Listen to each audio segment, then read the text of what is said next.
All right, everyone, welcome back.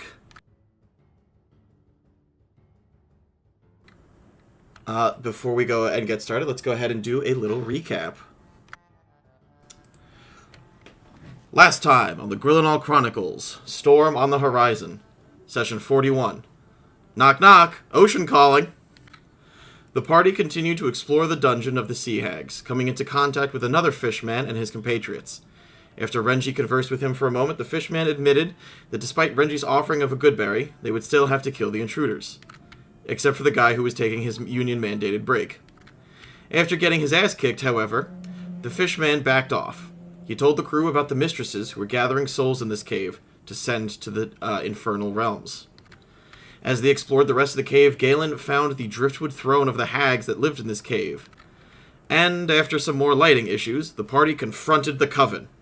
Of course, Renji started by immediately stating that the party was ocean inspectors, operations, ship handling, explorations, and nauticalisms, and that the party needed to see the hags' permits. After some muddling about and checking the permits, which were essentially a forged piece of paper that said, "We can do this," a la Ron Swanson, Renji and the crew huddled together to kill the hags. After the surprise round, the Reef Hag at the head of the Coven summoned a pillar of creeping coral, which, luckily, everyone managed to avoid. Finally, with the hags defeated, the party finished exploring the lair and found a half-elfin woman named Retta, who was on a ship that had been captured by the hags. Returning back to Davy Jones, the party set forth once more, and we are going to recap some of the voyage changes that we talked a little bit about last time. The officer individual tracks have been reduced to one track. Specific officers not listed in the officer track cannot use those moves. This is different to listed officers do not use the sailing die. These moves are mostly reactions made as responses to other officer moves, or to other officers. NPC officers cannot take voyage or bastion actions unless specified. Stress tokens can now apply to the ship as a whole. Stress tokens for PCs are earned in two ways. By choice to re-roll a failed roll, or by failing a roll by more than 5.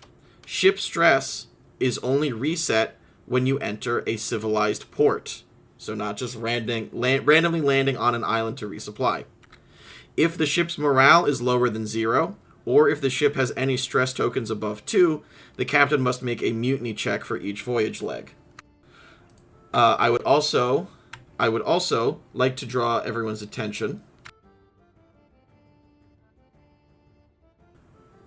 One second. Why can I move Davy Jones? Because you own the token. Why do I own the token? Everyone owns the token. Davy Jones is community property. He's your bastion. That seems like if everyone should now be seeing. Whoops. Oh no, we're not even streaming. Oh shit, I forgot to open stream. Ah, shit. So do you have to We're only oceaning. start again? Yep, No. time. Start from the beginning. No, Yeah, no, start from the- no, yeah, no, no, go that far. no, Come on, it's fine. No, I'm streaming. I forgot to open the second window, the second instance of Foundry. In Microsoft So Edge. the stream heard everything you said, they just didn't see anything. Well, they didn't see anything because I was on a different window, but when I switched to this window, there was just a blank screen. Oopsie doodles. Like, I went to go show I'm everybody the Voyage and Downtime primer section. So if everyone should see... Yes. Everyone should What see is- this. Go down terminology. to... terminology. Everyone should click on the cheat sheet section. And load that Load PDF. So this is a quick reference document that you're able to use in order to see a brief summation of everything, including the ship stress and other stress rules associated with that. Are we able to download this separately so we can... Yeah. Yes, I will do that as well. Thank you for asking exactly what I was thinking. Just It's might be a the- little easier. I was going to say, yo, Eric, good job putting a PDF directly into Foundry. Can we just have the PDF? Yes, it's part of the Voyage and Downtime Primer document. It is now also available in this session's live reactions. Heck yeah. Nice. But if you'll go to page 4, there was a little bit of confusion regarding gold versus supplies versus plunder. So I just want everyone to look at that flow chart for a moment. Before you go sailing, you're going to use your recruit, reputation, renown moves, and any other preparations you make to leave. When you are on a voyage, you do officer travel actions and have encounters. Encounters vary greatly. Ship combat phases exist within ship combat encounters. When the voyage leg ends, a couple of things change. The morale increases or decreases depending on how good or bad the encounter was. The supplies always go down because you've spent supplies, unless for any because you're spending them on wages or potentially ship repairs, unless you've made landfall somewhere else and have picked up supplies elsewhere. And your renown goes up or down depending on how widespread the information about your deeds has been. When you end those encounters, if you have earned items and treasure, that's counted as your total plunder that goes in your ship's chest. When you make civilized port, it's assumed that you sell all of the items in there for gold, and you then purchase supplies. So it's basically AD&D's version of you don't get experience until you go back to civilization and tally up all the money you've made, and then like 1 gold is 1 XP. So dare I say, our renown and reputation don't go up unless we live to tell the tale. Correct. That as well. Everything happens when you get back to port. So you'll earn supplies, which is the equivalent of gold. So it's like your gold gets converted from one thing into another thing, but it still stays as gold, just so it's easier to keep track of that.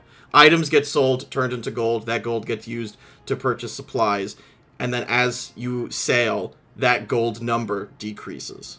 It gets spent on the ship's wages, it gets spent on repairs and maintenance, and it gets spent on maintaining diplomacy, which also affects your renown. So that loss of gold results in having to sail, and then you're starting the cycle all over again. Does anyone require further clarification about that? Yes. Our wages, supplies, whatever words, sorry. That is 75 plus 1 gold per officer plus 4 gold for Davy Jones, yes? Yes, that is correct. Okay. And that's in the... that is in your Davy Jones Bastion. So in sailing information, in the journal entry, in the ship's log, you will see all of that information. Okay. And then we're doing it so that every time we start a new voyage and I click over to a turn, Davy Jones will remind us to pay your officers. And so Okay. the officers' wages are only counted for NPC officers, right? It's, Yes, that is correct. That also includes, and it will include anyone who's working in a bastion hireling capacity, which is also most of your officers, so that's irrelevant right now. But, Right. like, eventually, if your bar becomes successful enough for your crew, you might need to hire people so that Jay has a staff. Okay. I mean, who doesn't want to drink in the belly of the beast? That's the name of the bar. Yeah! Yeah, it is. It's not. It doesn't have a name yet. You guys haven't come up with that. But it is... I mean, obviously that's the name of the bar. We just have. You just did. Welcome to the belly. What do you have? The Beast. No, yes. no. That's the signature drink, is the Beast. Now we have to figure out what that is actually in out of game. Get thrown out of Davy Jones. Okay, so what you have just done is you've just come out of the Hag's Lair. You have Retta with you. we were about to do voyage actions. You've found some things, you've made some money, but you haven't been able to convert it back into supplies.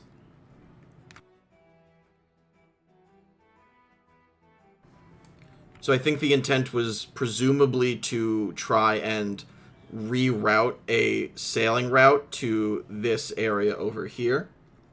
Yes. Yes. Because otherwise we're going to run out of supplies in like 2 days, and that's not enough Yep. for Tiaza. Correct. We're not trying to have everyone mutiny today. No. Maybe tomorrow, but not today. So the average wage thing, that's a per day basis, right? That's a per voyage leg basis. Per So- voyage leg. so- Okay. You finished a voyage leg.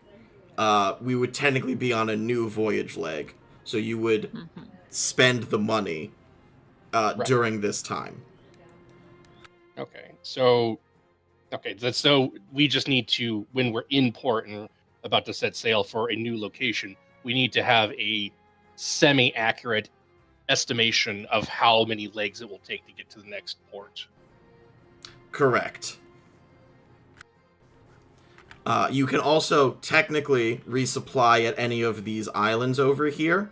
They do not count as a voyage leg, but they will be some other form of encounter. Okay.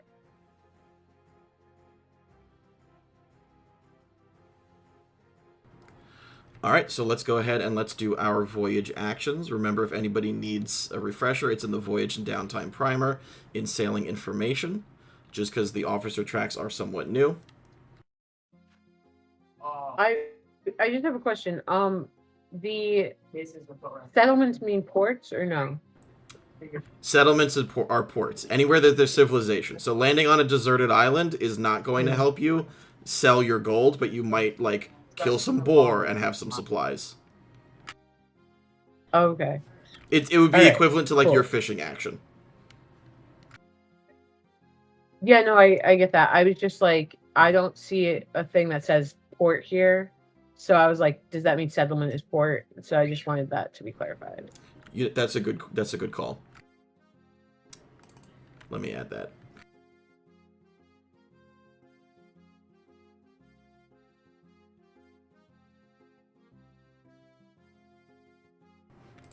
Yes, a settlement is a port. All right, so let's go ahead and do our voyage actions, which means, Captain, you are up first, Renji. All right. So just to make sure I'm understanding this. Downtime tracks or officer tracks. So we do have 2 new crew members. Have they been assigned to any roles yet? Yes, you can double check that in the Davy Jones document. And you can see what everybody's roles are. I see the roles, but I don't see all the people who are actually on the ship. Oh, really? Who has not been assigned yet? Well, we picked up 2 NPCs. Like, we picked up the half-elf, right? Yes, well, Yeah. you haven't asked her if she is joining your crew. You have not made the recruit action. True. Well, we did recruit the other one from Dreadmaw's lair. She Yeah. has been. Yeah. Yes, you have Talara. Yeah, she's not in here. I don't see her. She has not been assigned yet. Right, so we would need an RP scene with our quartermaster to help situate her in a position that's suited to her skills. That is correct. If that's something that you would like to do, that's totally applicable. Okay, so how many actions do we get? You said like an action, bonus action, reaction, same style, but as Yes, that is correct. okay. I'm just double checking voyage actions, like officer track stuff. Because you know me, my thing is training and hold to belay that, but we also now have a reaction. Yeah, so you can use belay that in addition to your other 2 normal things. Right, because belay that is a reaction based on how Yes. mechanically it works. So I guess that means I can do a training track and then also potentially set a task for an NPC crew member. Yes, that is completely valid. And as the captain, that is definitely something you should be doing. Just making sure I'm understanding the new system. I hope it's not that different, but yes. No, it's just like it was just the 2 actions before. Now we have the 3, and so I'm just making sure I'm using them correctly. So I guess I would do a training track because I still want to get the mounted combatant leveled up, and then the other one would be an RP scene with Talara to gauge her skills to put her in a position. Okay, awesome. I will allow that RP scene to cover Retta as well, if you would like to recruit her. Yes. Got to do my captainly duties. Okay, so we'll hold off on that scene until everybody else is finished, but go ahead and roll your training track. I have it set as a minimum level 10, or roll 10 to increase it by 1. Damn. That's a 6. You know, I'm going to use my inspiration for this session to do that again. Okay. That's off to a bad start. I don't like that. That's much better. Okay, 14. Very good. Now, I'm halfway done with this thing. Oh, and in relation to training tracks, after this you said we can only train the total of 3 feats, but then it's skills only after that, and then these other pseudo talent things that you had. The pseudo feats, which are called talents, yes. Okay, just wanted to make sure. So this will be my last trainable talent. Trainable and then feat, after yes. that, it's yeah.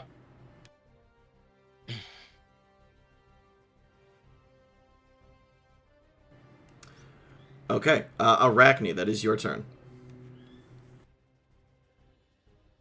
I really hate that by the time we get here, I'm burnt. So I definitely heard and understood those, and now I'm blank. I've had a week. So I guess I'm going to take an action for the morale track. Raise morale. Okay. So roll my persuasion. Yes, if that's how you would like to do so. Yeah. Because it's either persuasion or intimidation. All right, I'm going to choose. I'm going to try for a DC 15. Let's see how much Foundry hates me today. Ooh, meets a beats it. Okay.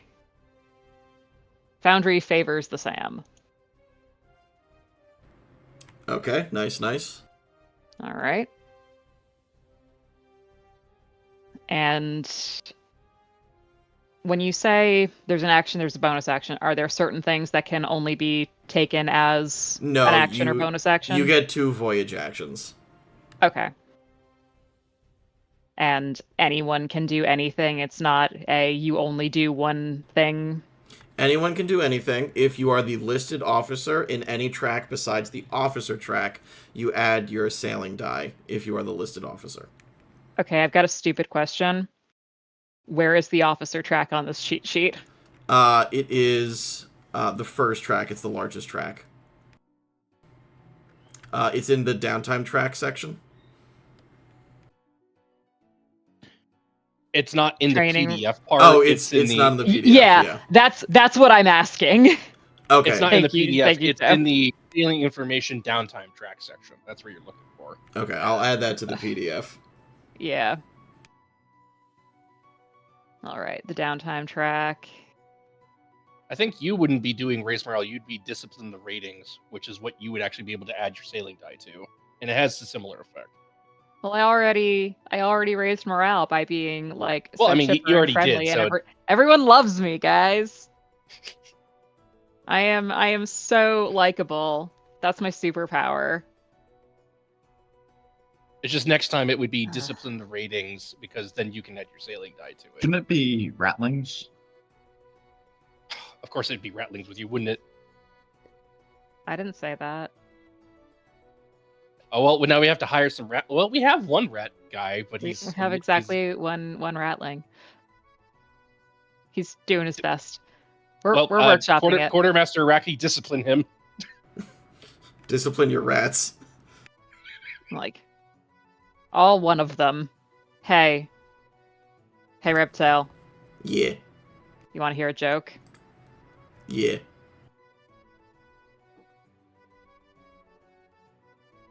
What do you call a rat who can sing?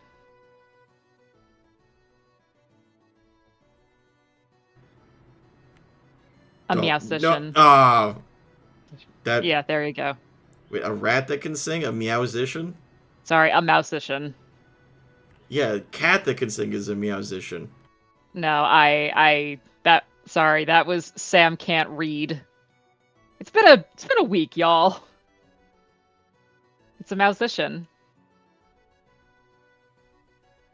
Is that terrible? Yeah. It was pretty. I thought you were gonna say a soprat. So I don't know. I tried to put the word. Soprano. Yeah, I tried to put the words rat and soprano. Oh, that's a good one though. No, it's a baritone. Barat. There it is. Nice. You're welcome. Very well done. Do I need to choose a bonus action, or can I just move on? You could just move on. I'm gonna choose Did to I move ever on. tell you who my favorite dwarven composer was? The boulder. No. It's a different Oh no, guy. the guy who invented Dwanishes. No. It's a different guy. His name is Johann. You want to hear his full name? Is it Johann What? Sebastian Rock? No. No, my favorite dwarven composer is Johann Gambleputty, de von Ausfern Splinten, Schlitter, Krosskreiben, Fried, Digger, Dingle, Dangle, Dongle, Dungle, Burstein von Necker, Thrasher, Appelbanger, Horowitz, Tikolenzig, Grander, Naughty Speltinkel, Grandlich, Grumblemile, Belterwasser, Kirslitz, Himmeleisen, Bahnwagen, Guten Abend bitte ein, Nürnberger, Bratwasser, Gesperten, Mitz, Weimake, Luber Hansfoot, Gumbereber, Schonendanker, Klausfleisch, Mitter, Aucher von Hautkopf of Ulm. Oh yeah, the third. Yeah, the third. Just kept getting longer and longer. Were you just reading the German dictionary? I was reading off a name. Yes, it is a Monty Python reference. Oh, okay. Ah, yes. Incredible. Okay. And my And favorite now my wife Yachting is here to slap composer me with is... something because I Is deserve it a it. fish? It's a tortilla. My favorite Yachting composer is actually a monk named Jugemo Gukuno Shurikiri Kaider Sugino Sugimatsu Guramatsu Ramatsu Kurono Tokoroni Sumitokori Yabaru Kojino Barakoji Piper no Shinagan Lukuran Dagurandano Pompokino Pompanano Chokimino Choski. I love that guy. He's great. Hey, real talk. What bid are we committing to? All of them, apparently. Unnecessarily long names. That was That's what it is. crazy. My favorite human musician is John Darnielle. Moving on. Yes. I really thought somebody was going to do Ricky Tiki Tempo. Oh, no Sorrento. Sherry by Rucci. Do you guys only do this because we are like virtual and Yeah. nobody can be hit? No. Oh no, I would do it even if I was. I actually, Caitlin, on the behalf of all of you, hit me with a tortilla because I did that. Thank you, Kaylin. Thanks, Caitlin. Yeah, they all thank you. Truly a trooper. We love Caitlin. I would do this in the face of tortillas. Okay, so Anyway. next up would be your first mate, but that is an NPC. She has not been given any orders, so unless someone else gives her orders, we're going to hold off until that till later. Next up is Galen. Alright.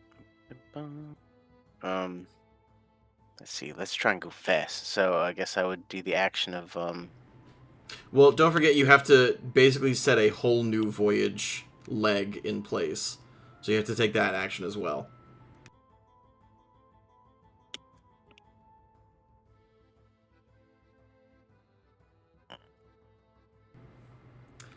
So that would be the plot of course. plot of action. course. Yeah. Okay.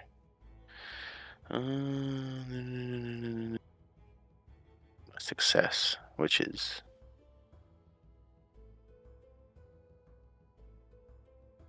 asterisk C above.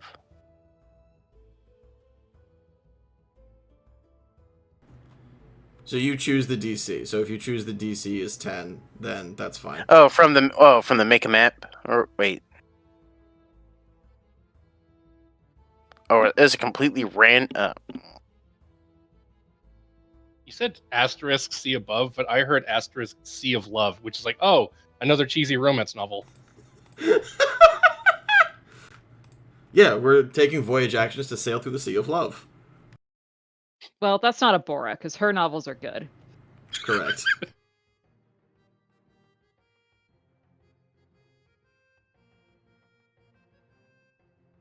Let's see, pick a number just to make us. I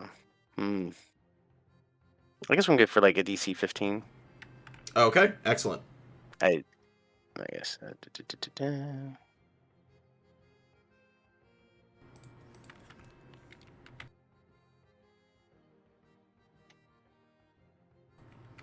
All right, that was a 17, so that's a success. So we're switching. I guess we're hopping from the red one to. I guess we want to go to the leg above. That Is what is I'm- correct. Yes, Sailing Master, we need to go to port. Okay. We need to turn useless junk into useful junk. Except for the pretty, in the pretty saddle, which will go for flip flop. What about the pretty pearl? It does go for a pretty penny. But it's also just a useful item to have. Let's see what we get when we Whoop. get The there. fuck? We will get there when we get there. Don't you worry. Well, I'll just say that's it for me, just to like move things. Okay, cool. Next up would be Grumcash as the Arcanist, but no one has given him an order yet. So that is our boatswain, Amphitrite. Cool beans. I'm gonna do what I do middling and go fishing. Do I do that with advantage? I can't remember. You don't do it with advantage, but you have a +5 to your fishing skill because of your fishing pole. That's true. Thank you.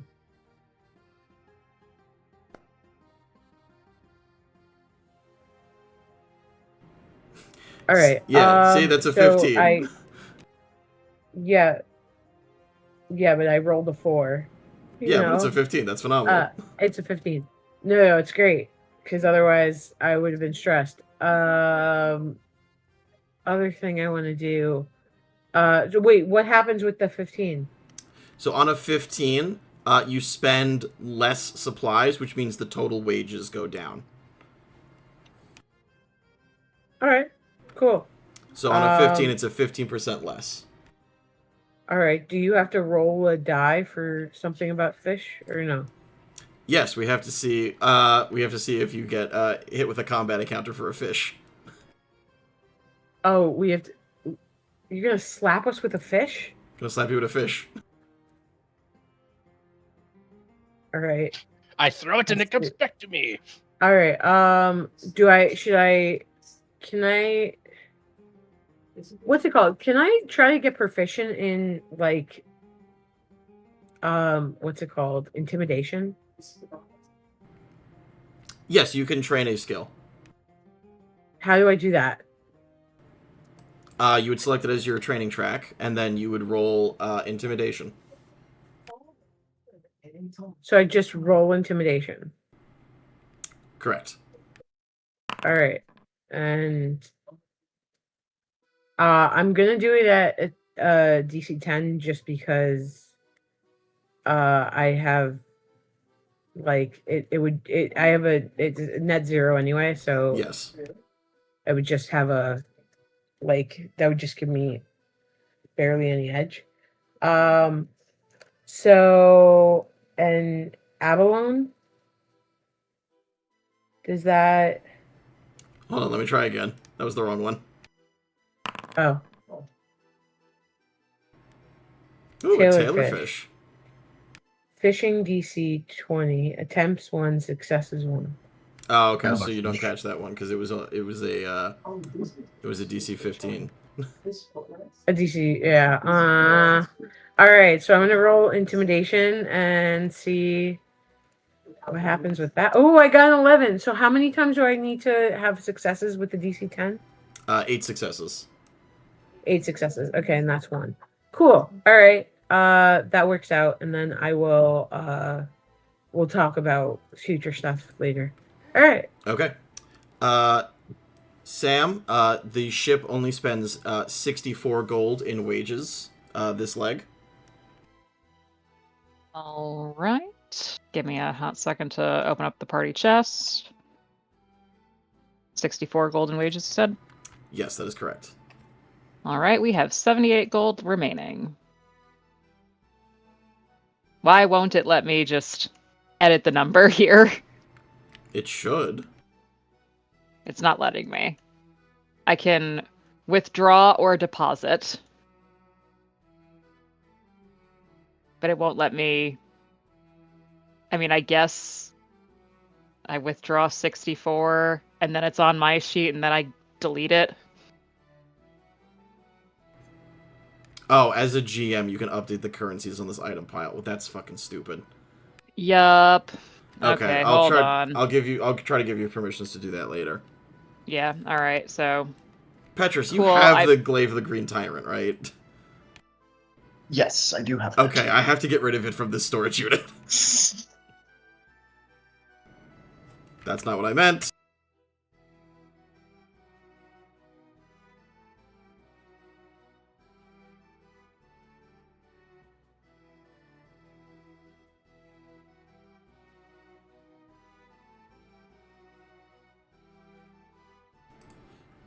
Okay, great. Okay, we are going to cut over to the RP scene. Everyone can be involved in this if they so wish. So this would technically be my recruit action then. Yes. Okay.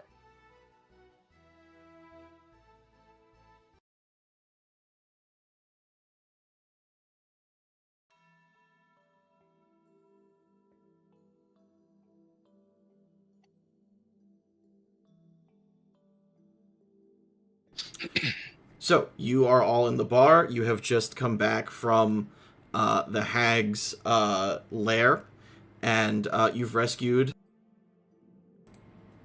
Okay, some update to Foundry fucking broke the BG3 bars, and I'm about to be extremely upset. Boo! You've rescued this half-elven woman. Her name is Retta. Retta Amastreri. Retta? And the other one was Talar, right? Correct. This will be a group interview. Incredible. Well, we've already recruited Talara. Yes. Yeah, we just haven't assigned her to anything yet.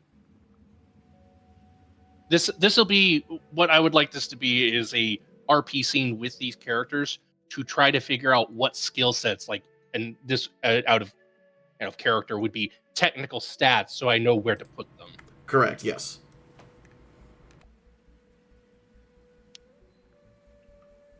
So can we ask her about her hobbies?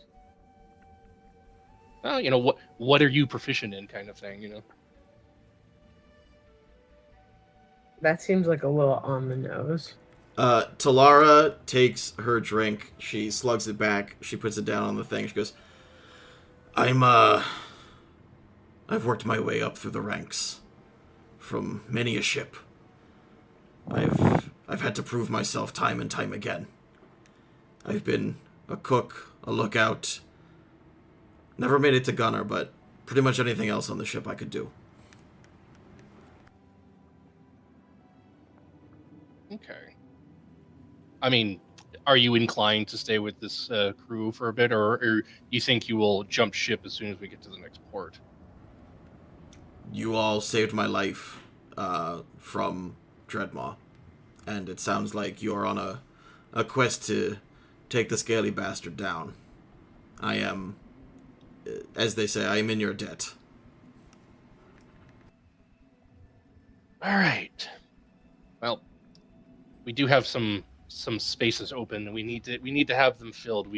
We're kind of barely at a skeleton crew here, so let's see. I'm trying to look at Oh, there's the bastion. How were you with firearms and siege equipment on ships? I can manage, I suppose. I've always been more of a close-up and dirty fighter. Ah, let's see. How about sails? I suppose. Like I said, I've done a little bit or a lot of everything. Okay. Kind of On a your jack of previous all ship. trades. Solar, on your most previous vessel, what rank did you hold? I was the first mate. All right, very good. Write that down. Is that a position you'd be interested in holding again in the future? Potentially. I think, it might take some getting used to for you and your crew if you throw me up onto a high position like that. Mm-hmm. I'm sorry, the position of annoying talking fish woman has already been taken. Yes, Talar, this is our acting. This is our first mate, Melusine. Melusine and Talara stare at each other for a second. Melusine walks away.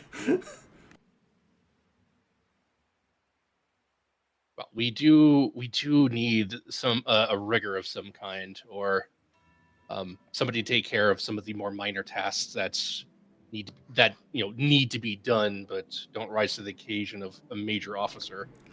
No worries. I get that. You've got your structure, and I'll see to it that I can help. Okay. Alright. So she was already recruited, so now it's just a matter of like putting her in a place. So we have an open slot for rigger or sailmaker, and that's a good spot to put her, at least temporarily. Yeah. Now, do we have the ability to upgrade our NPC crew members over time, or no? Yes, you do. Okay, that's interesting. Oh, let's burn that bridge when we get to it. I am fried. No, I know. I'm not. This is just where do we put Okay. Okay, yeah. them? Where do we put them right now?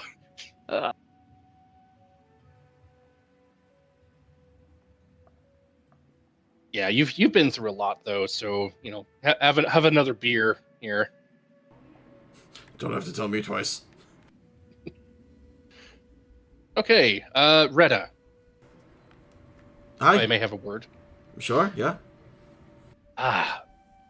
I'm glad we were able to rescue you from the hag's den. We will be making for port fairly soon, and you're free to leave if you so desire. However, we do need more crew members, and I would like to offer you a position potentially if you're interested. Oh, yeah, sure. Okay. What position did you hold in your previous crew? I was the lookout. Okay. We don't happen to have this is out of character. We don't have a lookout position as a thing on our log, do we? No, you do. We do? Yeah, it's at the I see. bottom. Oh, Officers Davy minor. Jones is the lookout. Well, you can switch him to anything. He's just the lookout. I will say, yes, he is the lookout. You can put someone else in that slot where normally you technically would not be able to, but that's just because your ship is alive. Right. But Yeah. if we put Retta there, would that be like a giving advantage kind of thing because they're both watching out? Yeah, I would allow that. Okay, it's just like, all right. It's like, yeah, he himself is the ship, so it makes sense. He is also the hireling associated with the trophy room. Right. And at some point in time, if we do branch out into multiple ships for a fleet situation, she won't be sharing that position with Davy Jones. She'll be a lookout for like a different ship. Exactly. Hmm. Okay. Well, I mean, back in character. As you notice, our current vessel, Davy Jones, is alive, and he's rather vigilant for his own personal safety. However, a second pair of eyes could not go awry. Yeah, I've never served aboard a living ship before. Yeah, tell me about it. First for me too. Oh, okay. So this is weird for you. A little bit, but The got used to it. weirdness, the fact that everything is weird, is in itself not weird. So, It's basically it was weird, but there's so much weird that it's normal now. yeah, It's that's Like, really what it is. it's weird, but it's good. You know, I haven't had the taste of weird in a while. I haven't had Resurrection food in a while. Oh, we need to fix that. Never sat well with me. Although maybe now with my palate. White Look, boy I've only had- Petrus hates LARPing and spicy food. He's so bland. Except now he's Except not, he's a because He's monster. a combination of His- yeah. His favorite food is toast. Not his safe food, his favorite food. Reda, I will say though that we do have a dire mission before us, and due to the nature of what we seek to accomplish in the archipelago, on stranger tides we sail. Music sting. Oh, I mean, every day in the archipelago is a bit of a toss-up, you know?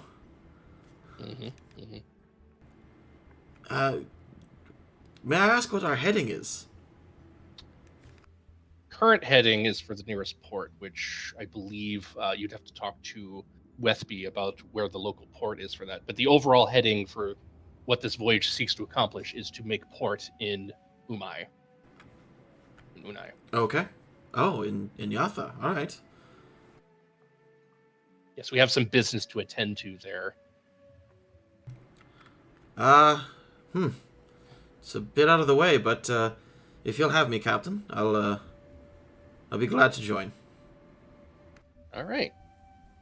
This is the part that gets a little strange for you, Retta. You might want to make yourself known to Davy Jones and introduce yourself properly, because you and him will essentially be doing the same thing. But it's, like I said, a second pair of eyes is a good thing. Well, if he watches his front, I'll watch his back.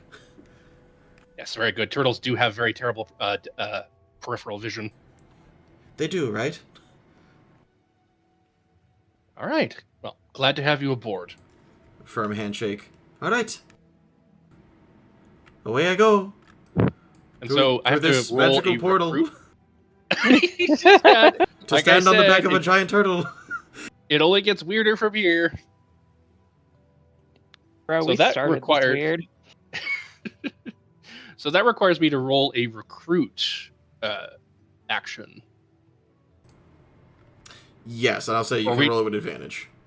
Or it's like, are we just doing this as a given because of the It's pretty nature much of a the start given, of it? yeah. So, okay, explain how the recruit action works. I'm looking at the success DCs, and if you could explain those to me. Sure. Let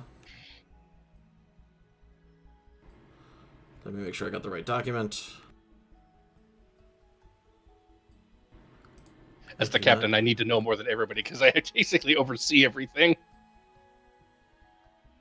Thank you for taking on that burden. So, you attempt to coerce by force or flattery sailors in port to join your crew. Make a charisma, persuasion, or intimidation check. On a success, you recruit new members and cannot recruit more until next week. On a failure, you recruit no one and cannot recruit again until next week. So normally this is used within the context of recruiting like generic unnamed crew members, which you would still need to do. Because you'll just lose people when you go out of port, right? Unnamed crew members will come aboard and then they'll leave because they're like, this was weird. Or They're here for one job. They're here for a job, and then depending on how good the job pays, maybe they don't stay, or maybe they just have something else to do. Maybe they're sick. Maybe they're injured. Like you'll lose crew members, but because you have Petrus as a surgeon, you will reduce the amount of crew members lost. So I would say normally you would need a DC... attrition losses. That's the term. Yeah. Normally you would need a DC 25 to recruit an NPC officer, but that's assuming that you are doing this in port, and as captain you get the sailing die, which is a D10 from Davy Jones anyway. Right. But this is like a storied event thing, so Yeah. it's like it. If I was doing it of my own volition because we needed to fill a slot, then you didn't give us a story-based NPC to work with. That's how that would work. But this is like a scripted. If we event rescue Yeah. someone, we It's a have success, advantage on yes. recruiting them. Correct, yes. Okay, so do you want me to roll, or it was just kind of like I understand the mechanics now. It's like, and plus we're about to hit port soon anyway. Yeah, so you don't need to roll a check for this. You're good. Okay, I just wanted to confirm how it worked. Yes, when you're in port and you're like, okay, you don't have a master gunner. In order to find a master gunner, you would have to roll a DC 25 and hope that the officer that showed up was a gunner. Right, unless if you like give us one based on a narrative event kind of thing, which might happen. Correct. Right. Okay. So, well, I'll count that as my recruit action, even though didn't roll for it. But like story event thing, I'll take it. So I'm still holding my belay that, unless if you want to give me that action back, which could do. You use it as the RP scene, right? Yeah. You did RP recruit, and then you're holding a belay that. Yeah. Yeah. So that's all above board right now. I Okay. think I may have inadvertently skipped Steve. Petrus, were you gonna do anything besides your training action? I was thinking of, I saw the option that's coming up for sunlight, and I was thinking if someone needs help that, like, or not really help, but if someone did something that can be increased to, like, the next tier. Okay. Yeah, so if you... Has anyone done anything that could be warranted for that, though? Our quartermaster has used raise morale and only raised it by 1. Our navigation was a DC 15, so you could potentially bump it to a DC 20 success.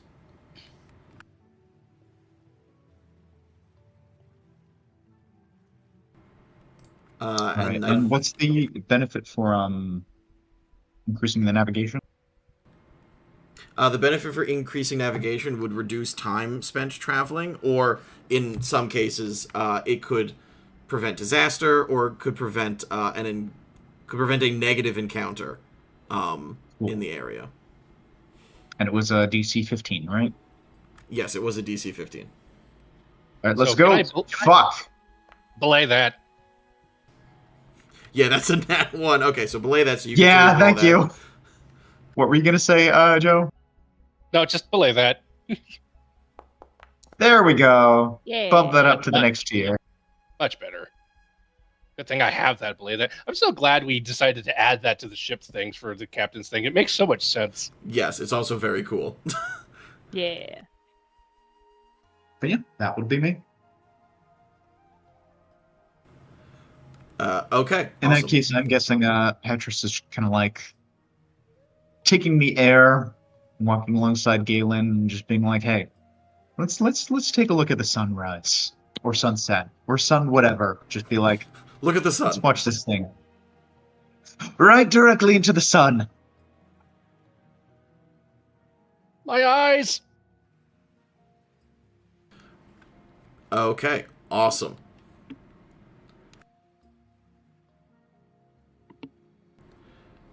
With that,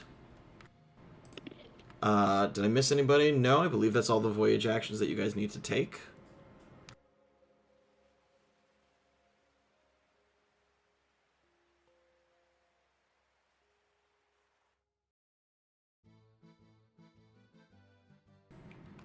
Which means that you guys are sailing into this settlement over here. And like some of the other settlements that you've seen in the past, it looks like this is a floating island of some sort. It's one of those little tiny, like, shipwreck-style fortresses as you pull into a town called Keelstone Shanty. May I ask what the reaction is of a dragon turtle coming up to port? Well, it doesn't look like it's anything, because nobody could fucking see. We're in the void again, gents. DJ, open your mouth. We can't see. Oh, sorry. Thank you. That's really funny. hey, now it's different than Vision. Oh, TJ. wouldn't DJ be way Yeah, bigger yeah, than that? hold on. We need to scale this appropriately. I'm just saying, would DJ basically be the size of this entire map? Did I set him up? No, I didn't. Okay. Just set up another map on the parallel to this one. On the side. That's just- On the side. Yeah.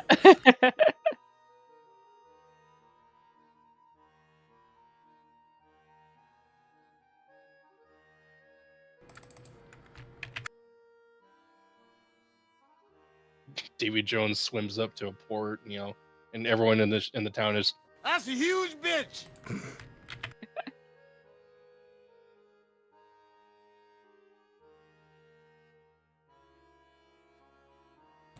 yeah, that's more like it. Yeah, that's right. I still think he'd be bigger than that, but this is working. He would This be. is a more just, appropriate scale. Just let it happen.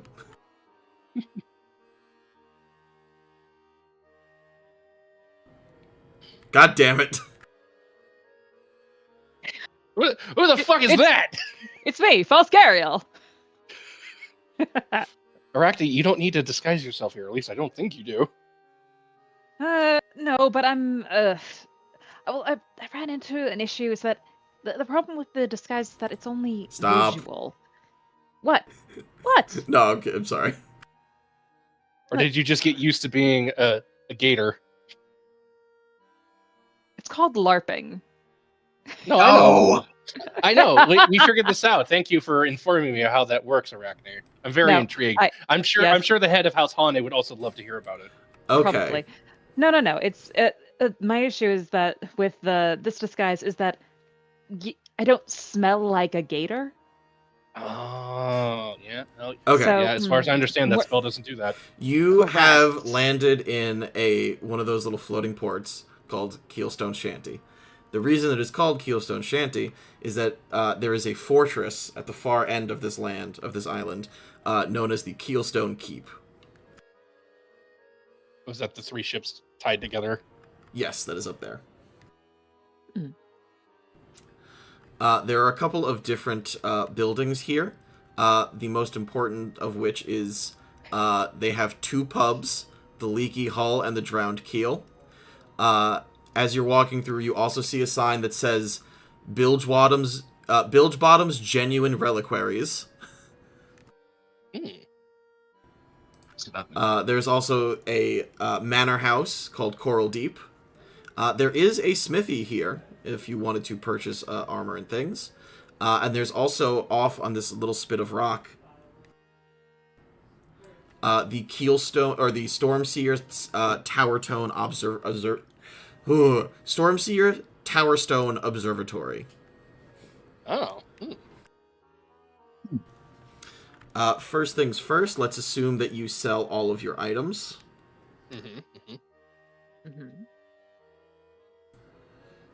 So I will go ahead, I will tally that up. I'll let you know how much money you've made. If you're buying any generic supplies, you can do so via the ways we normally do. If you're looking for anything more specific, let me know. I have not set up shopkeepers for this because I thought we were going to sail past it, but that is okay.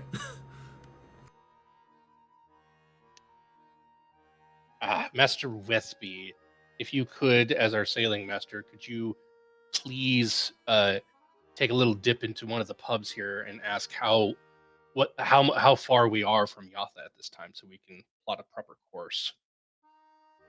We need to know how much supplies we need and how long the voyage will be.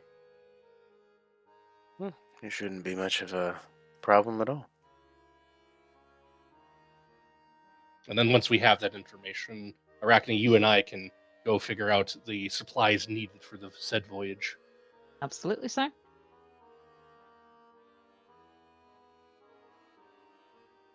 Genuine reliquaries. I mean, Curious. yeah. Spend a little time for yourselves, of course. Mm-hmm. Consider this a minor shore leave. Certainly, if I really have anything to spend or to search for, but Actually, Master Webb, if I may ask, I'm feeling a little. yes. I'm not feeling my best. Do you have anything for that? I think I'm still a little banged up from the hag fight. Oh, certainly. Give me a moment. Okay, after selling almost everything within the chest, you have 4,213 gold. 4,213. Yeah, that's in the party chest. Okay. Hmm. Ah, I see it now. Good.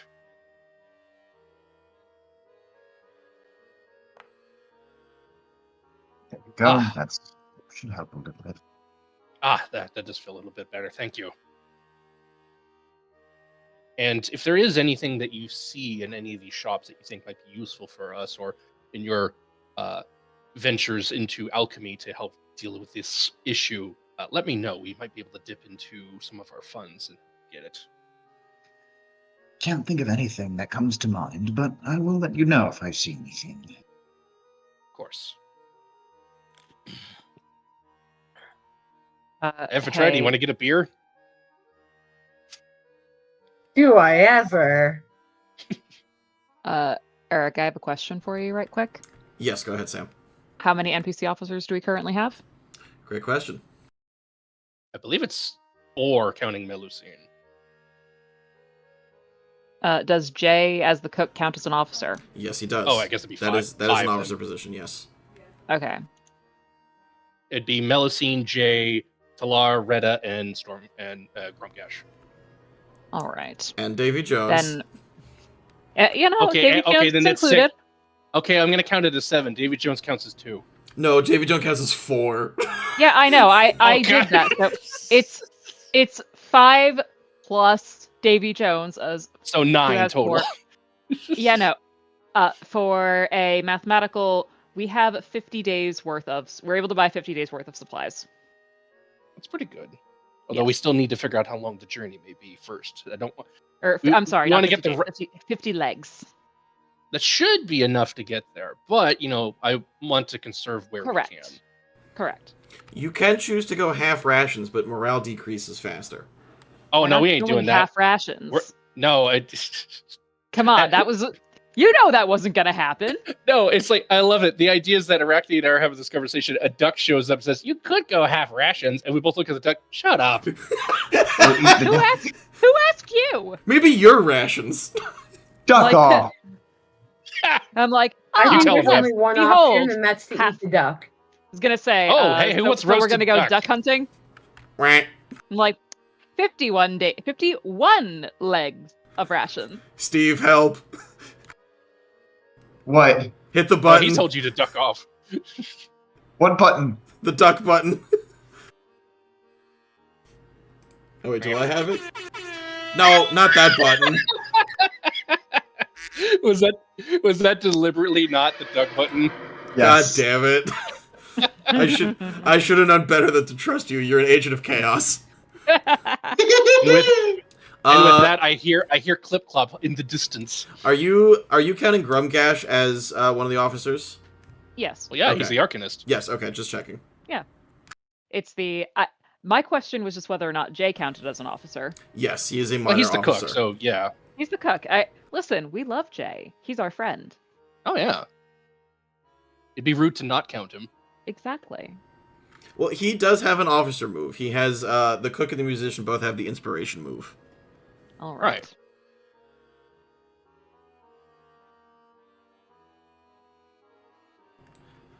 Okay. Amphitrite and Renji are going to get a beer.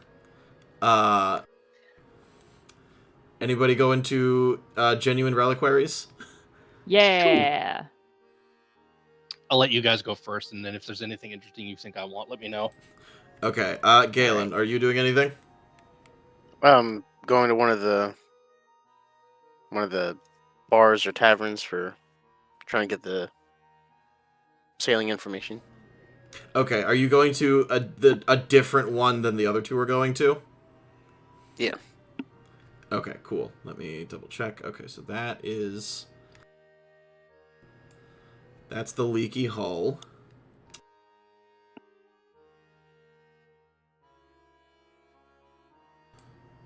Renji and Because while he's Amphitrite doing are that, in the drowned keel. Oh yeah. I'm also going to be asking the same question, and then we can pair back information to make sure, like, what is accurate.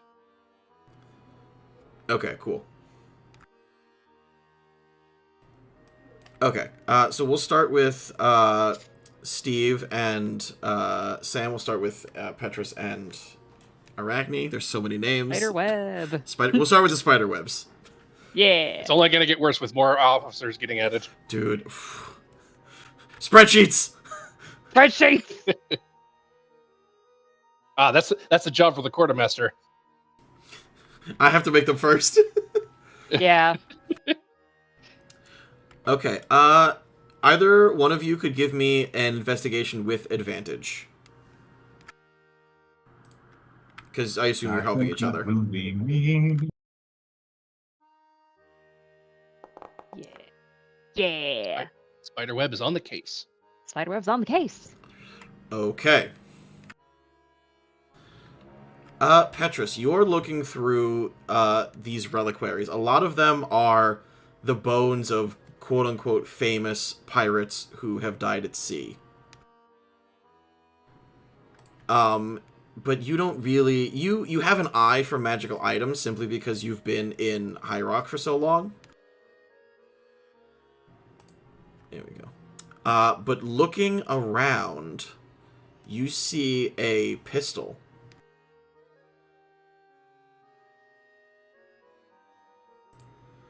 A pistol that actually looks like it may contain some real stopping power.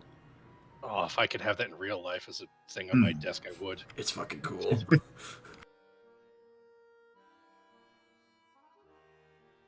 For his neutral special, he wields a gun. I knew it! Are you gonna do the magical girl transformation, but it's just a gun again? No, So I did that. I did my gun fu with Mangonel. No, I go through a whole magical girl transformation. Nothing changes except I pull out a gun and shoot you. Correct. Web. Get a load of this thing. Oh, I'd prefer not to get a load of that. It'd hurt. Haha. Curious. Arachne, you can give me an Arcana check. Going to say, may I take a closer look? The proprietor nods and, like, pushes it closer to you, but still keeps a wary eye on you. Alright. Am I making this straight or with advantage? You can have advantage. Petrus noticed it. Yeah.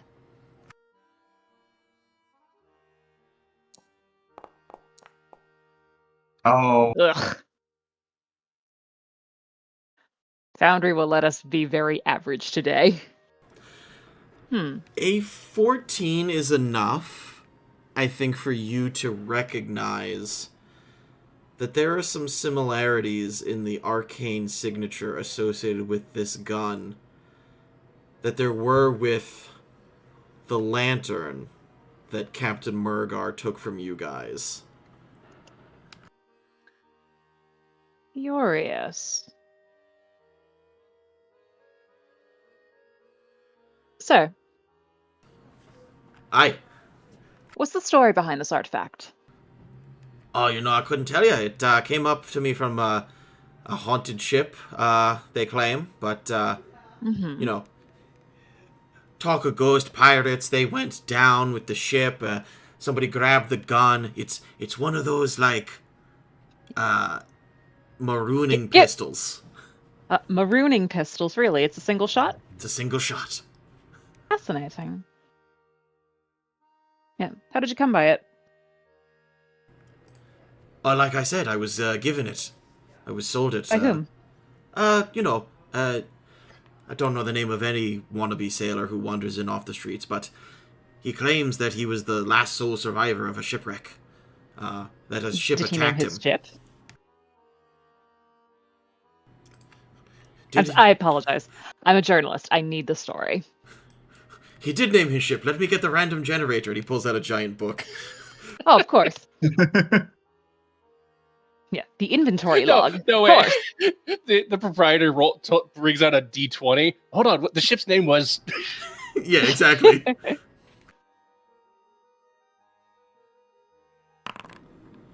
The ship's name was the Crimson Tempest. Oh, that's pretty good. Hmm.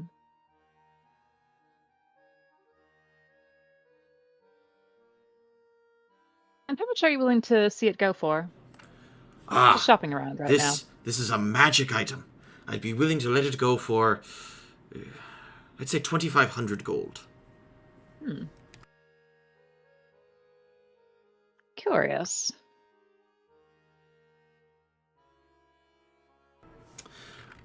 Arachne, you're looking and like feeling this weapon. On a 14, this is not powerful enough for 2,500 gold.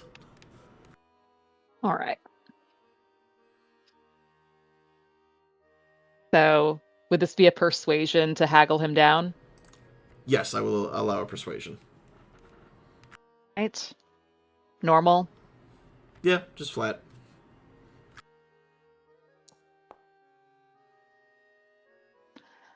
You know, it's quite a lovely piece. I'll give it that. But I think I'd need a bit more before I'm willing to commit to such a price. Well, if you can't see the greatness associated with this weapon that I have here in front of me, and all of my fine reliquaries, then he pulls it back towards him. I'm not sure it really belongs with you. You do drive a hard bargain.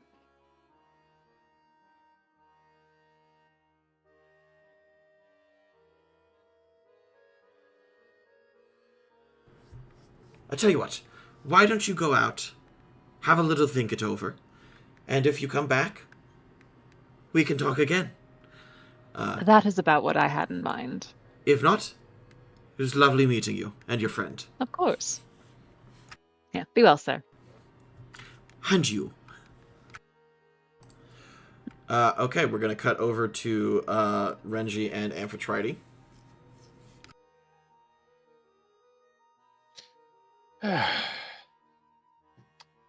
So what do they have available to drink? Most of the normal beers. You got grog. You've got where is the list? And what has the highest alcohol content so that Amphitrite could actually feel it? The proprietor is a dwarf, and he actually recommends a griffin's nest. Ooh. All right, I'll take 2. Okay, he puts 2 mugs. He puts 2 not 2 mugs. He puts 2 little shot glasses out. But they're still fairly big shot glasses because a dwarven shot glass is twice the size of a normal shot glass. And then It's like a scotch glass then. Yeah, he puts 2 scotch glasses in front of you and then pours some, like a finger, but really more of a thumb of dwarven brandy into each glass. And then before you can take them, he cracks 2 eggs and drops the raw egg yolk into the shot glass. Oh. Protein. All right, I offer one to Renji. Oh, thank you. All right, bottoms up. Constitution rolls? No, these are totally normal drinks. They cost you a gold piece. Okay. All right, my treat. So I don't know how that deal with that. I guess Kenga. Oh, me? Okay. Yeah, you. Yeah, 'Cause all I'm right. like I haven't been taught how to do things like that. Right. Okay, so... Oh, you please have 20 describe to me- platinum pieces. What? You have 20 platinum pieces. Yeah, no, I'm loaded or whatever. It's cool. Our personal funds are okay for minor things. 2,500 gold for a gun, though, that's the steep part. Correct. Yeah. Yeah. All right, so can you describe the flavor of this griffin's nest? Dwarven brandy is sharper, I think, than like human brandy because a lot of their brewery stuff is like deep fermented based. And the egg yolk would be unpleasant, but it's immediately smoothed over by the taste of the brandy.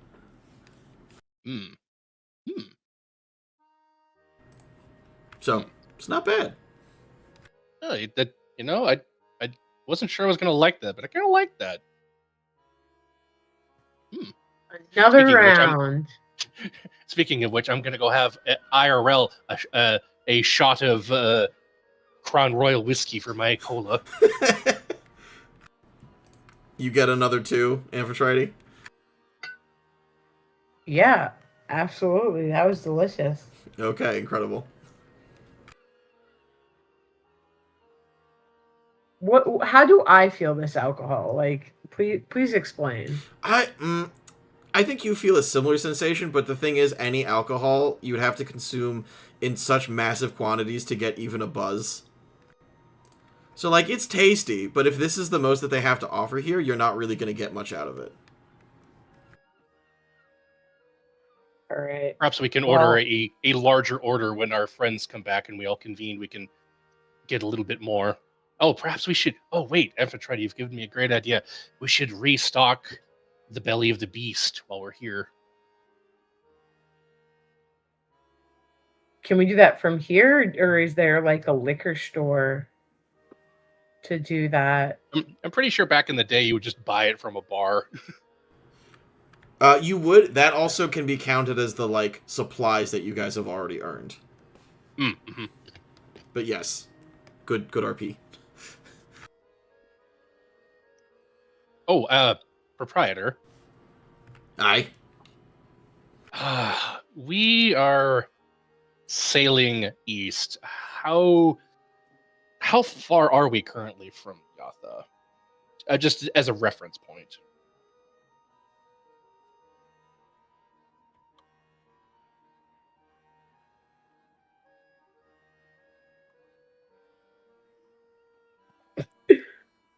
Wow, he just appeared out of nowhere. Well, you know, I had to find a dwarf somewhere.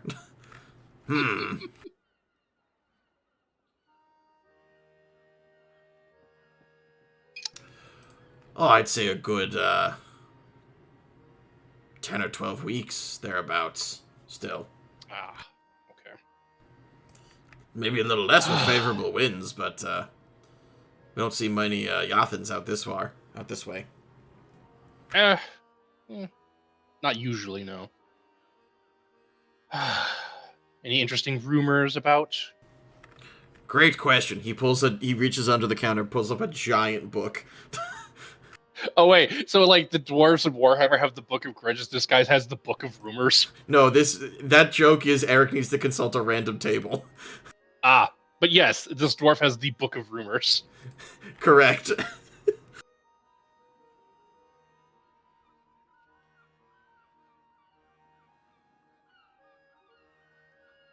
Now, are these rumors like true? Will these rumors be true, or do we have to like roll to like know if they're true? Or Oh, I like That's that. It's a- not safe here at night. It's because of that cursed fucking gun. Actually, as he begins to relate his tale, he talks about the fact that... So you ask, are there any rumors? He leans in and he goes, "This is not a rumor. I've seen it myself. A ship's been sailing around Keelstone Shanty for the longest time. You could see it, especially at night when the moon is full. And every once in a while, ghosts of those long departed walk through the walls. It's like they're looking for something." Huh. Has anyone been hurt or killed? Not yet, but it's only a matter of time, right? Yeah, vengeful spirits and all that, yeah.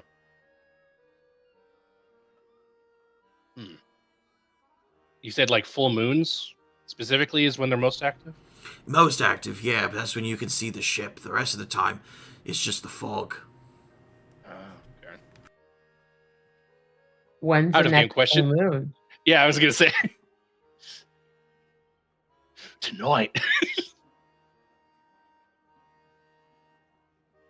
For shit? 4 days from now. Okay. Can we be here 4 days from now? I mean, in theory, we can set up port for, because like you said, what's the average length of a voyage leg per se? A week is about an average voyage leg. Yeah, so we could, in theory, be here a week, and potentially have that encounter if we so desired. We should probably get the crew together and see what we decide. No, Does yeah, this mean that we get a long rest as well? Yes, you do get a long rest because you have made port. You are in a civilized area. Good call. I forgot to even ask about that. Long rest and a tall beer. Hey, nothing better. Nothing better. And a short, But, short broad. But also, like, it would ultimately be your call, Renji. I mean, like, I would say, we could discuss as a crew. I don't know. No, yes, of course. Once everyone pairs back and we all share a beer here or at the other bar, depending on what Master Westby finds, we can decide if that's worth our time or we should move on. We cut over to Master Westby at the other bar. Perfect segue.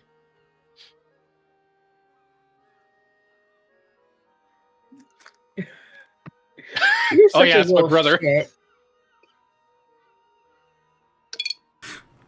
I don't think I was holding the control key for that, but I was doing panting noises.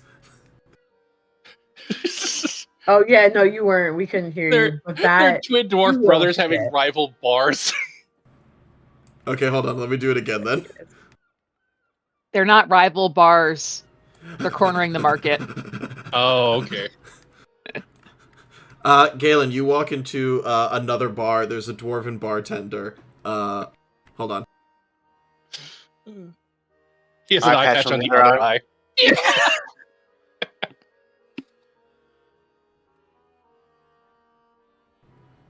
Wait, shit, where is it? Oh yeah, he did say it. So everyone take a long rest, don't forget. I'm a different guy. Yeah. I'm facing the other way.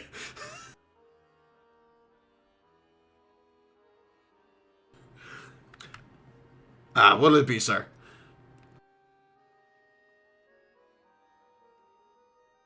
Just, I'd say whatever your house ale is.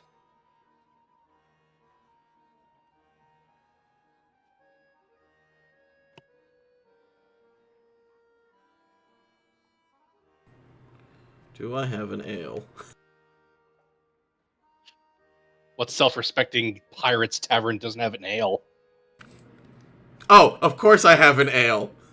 He pours you... he gets a very large, very ornate mug, and he puts it down, and he pours you a mug of Skull Crusher ale. Yeah! Hell yeah! Skull Crusher!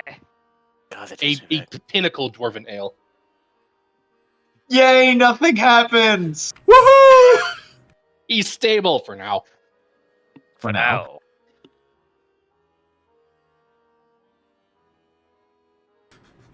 Petrus is like, oh, I just needed a vacation. I'm normal. That'll cost with you the 2 chest. gold, Galen.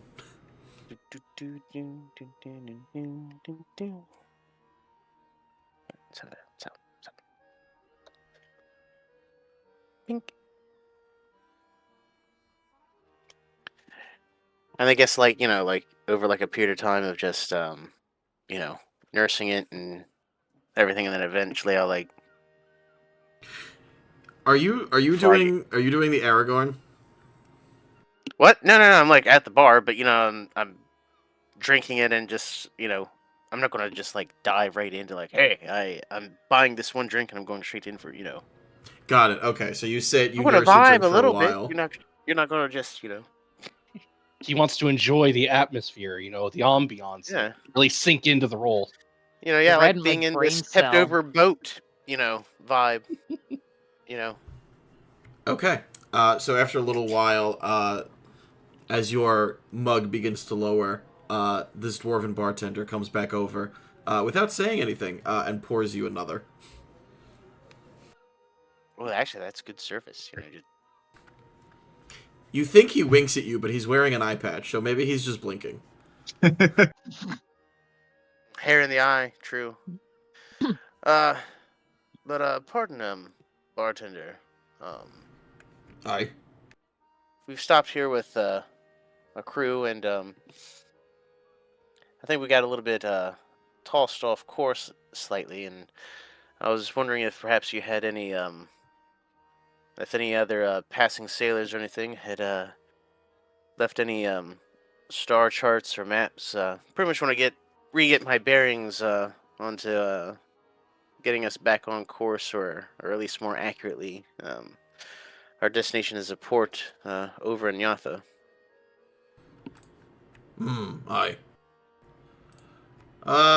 I can check around, see if anyone's left anything, but, you know, a ship's maps are a well-guarded secret. Oh, very true. I think I'd be willing to enumerate someone who is willing to at least maybe not even let me look at it, but perhaps just give me some slightly better compass or sextant direction. Aye. Galen, go ahead and roll me a persuasion check.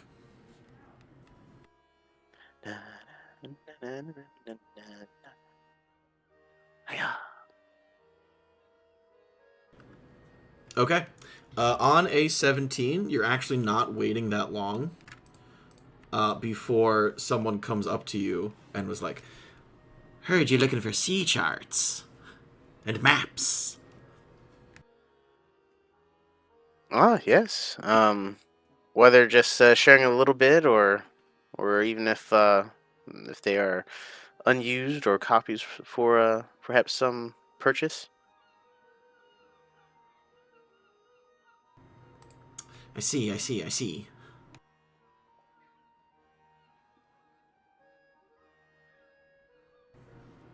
Where is my generic pirate? So I was like, do you have them on you?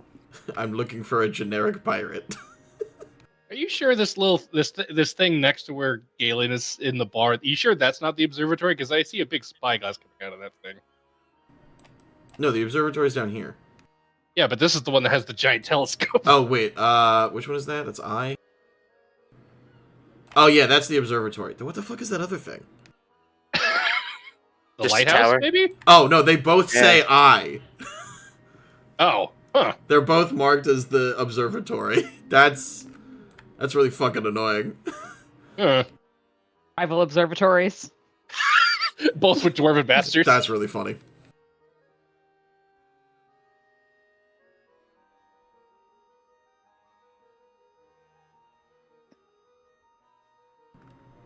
I don't know why there isn't just like a generic pirate button, because pretty sure I had one before. Press button to pirate. Exactly.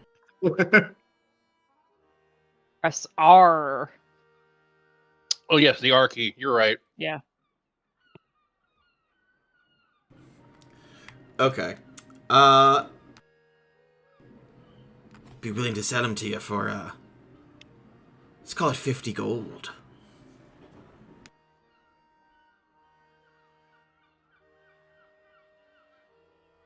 Hmm.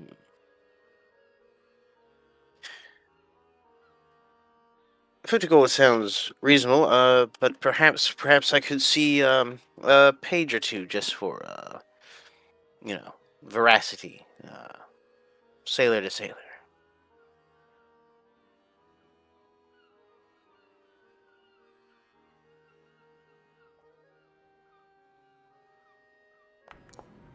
Sure, why not?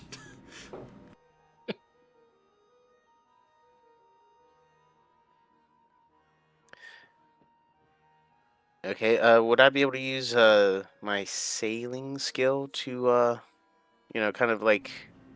Oh, you don't have a spell for this? You're just... Yeah, I just want to look at his like I'm using my own like personal, knowledge and skill, of... Okay, so He's you a don't Westie after all. you don't have like an eidetic memory. You don't have the spell that would do this, but you are just gonna try to you're gonna try to memorize his thing. Well, I'm just saying, like, I'm looking at it to see, like, is this like some bullshit made up? Someone's just scribbling north, south, east, Got west. it. Okay, go ahead. This is done with crayon. What?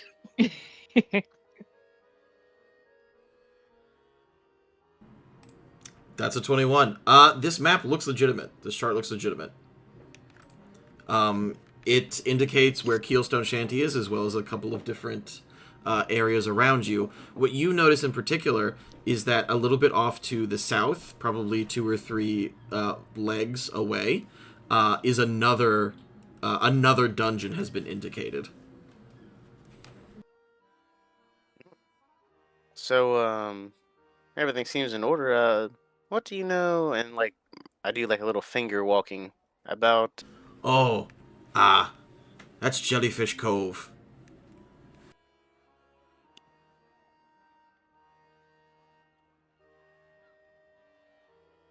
Anything of note that would make it marked on here?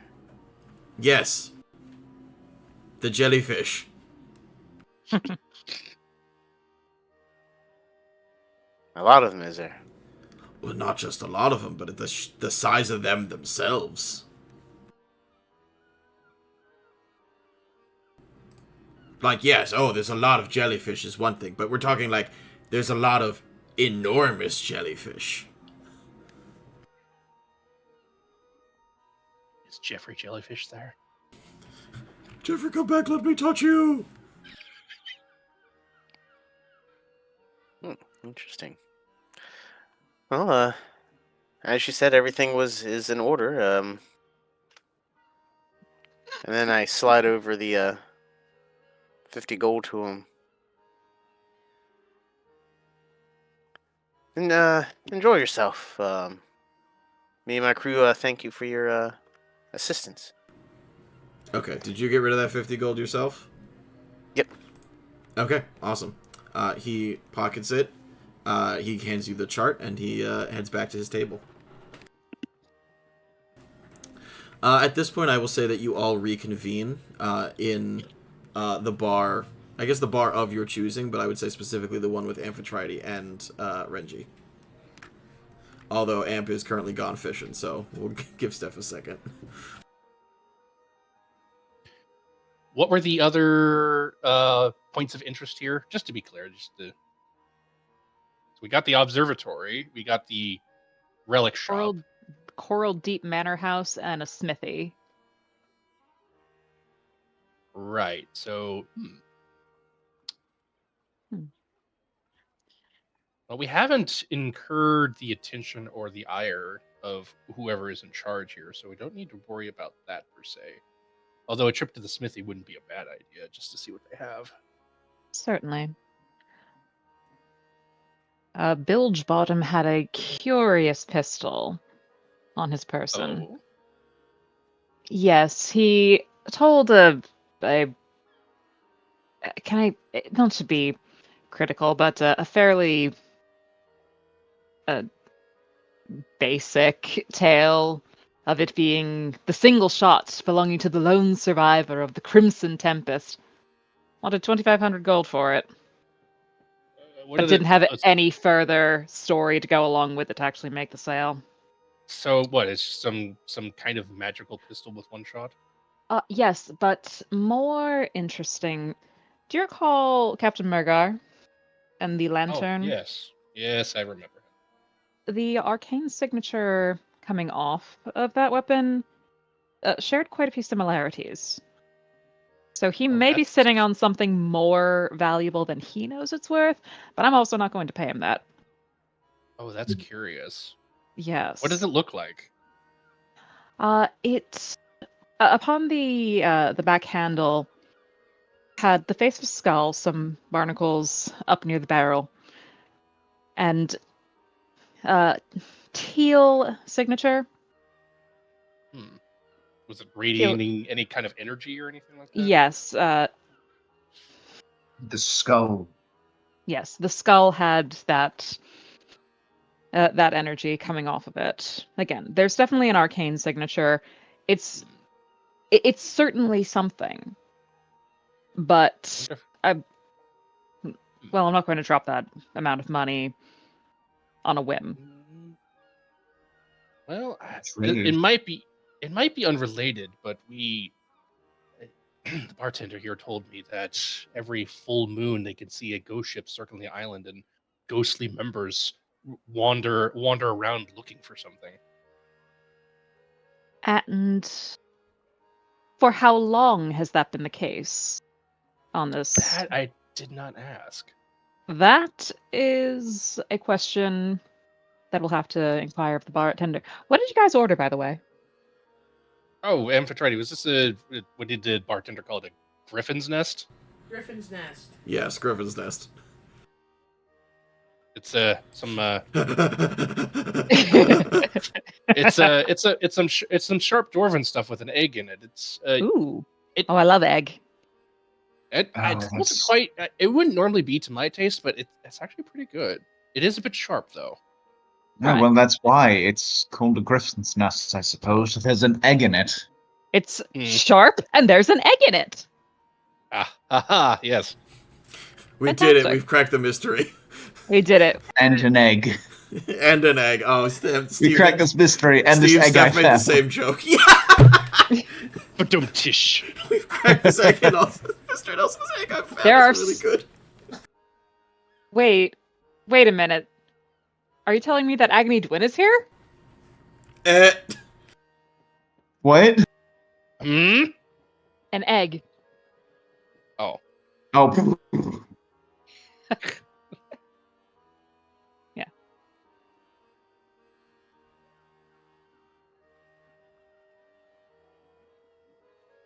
Beg your pardon, sir. Aye. Can we get another round of Griffin's Nest, please? Sure. And I beg your pardon, but my friend told me about the ghost ship that comes every full moon. Oh, yes. About how long have you been experiencing that? Oof. Is this a recent phenomenon?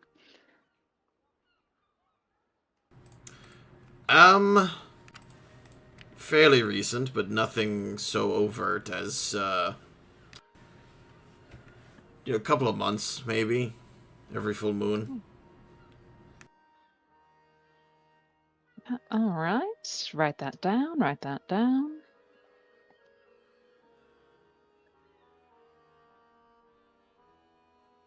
Tell me, did anything else happen? Anything else of note around the time the ghost ship started appearing?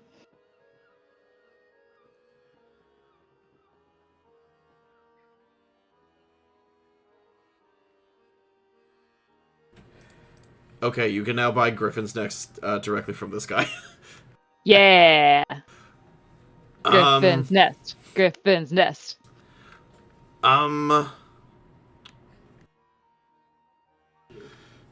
Anything else happen at the time of these appearances? Well, he's gonna make a history check.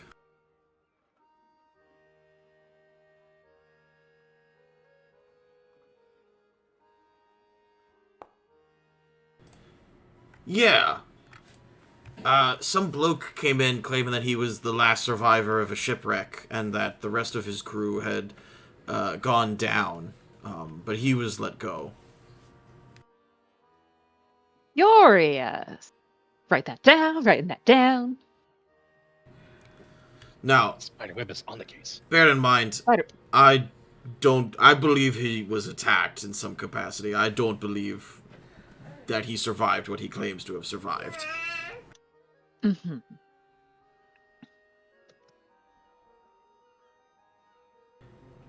He claims to have seen the Duke's Forlorn. The Duke's Forlorn.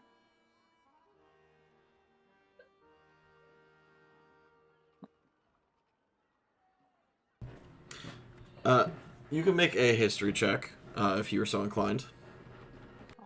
Right. I'll assist you. Okay, you Yay! have advantage. History advantage. That is a 23. Okay. You all died. And while you were sitting in the Dead Man's Tavern, in the locker bar and grill, there was an individual sitting at the fireplace the entire time that you were there. It The Duke. didn't seem like he was ever moving.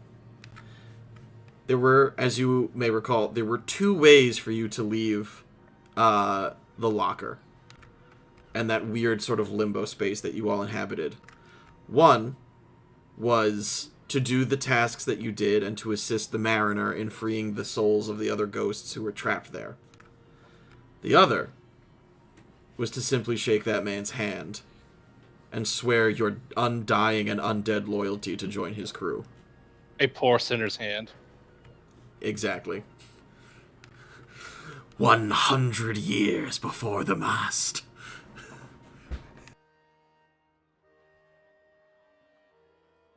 Bootstraps. And you'll recall that this individual's name, from your dealings with Murgar, when you found the lantern, is Captain Billy Cross.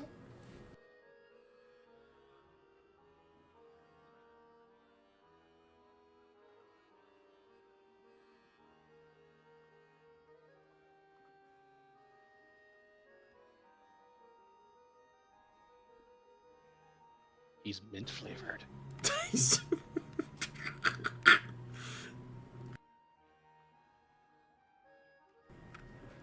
So what you have here is Make a crossroads deal. Boo. You know what I'm noticing? What are you noticing? I'm noticing that 1, he is holding that lantern, but 2, his cutlass is a similar design to that pistol we saw. I was going to make the observation that the pistol on his hip looks really similar to the pistol in the store. Well, yeah, but I can't get quite as good of a look at the pistol. But it's the end of the barrel. The end of the barrel is the same. It has that metal with barnacles on it, which a lot of flintlocks don't actually have a metal bit like that at the end. That's kind of rare. All right. Then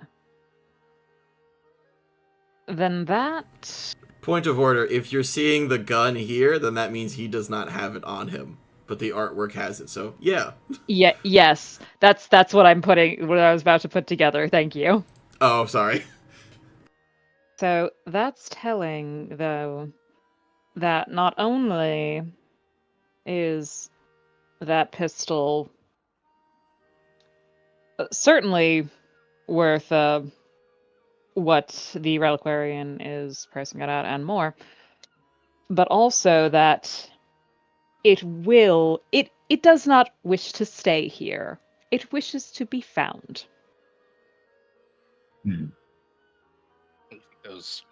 Whoever these ghost sailors are looking for it. That's what they're here for. They have been coming around for about as long as a sailor from the Crimson Tempest came by saying that he was the lone survivor of a wreck. That I think he is the lone survivor of something, but a wreck is not it. And taking that pistol is probably what got him. It seems like that he dropped it then in order to get them off his tail.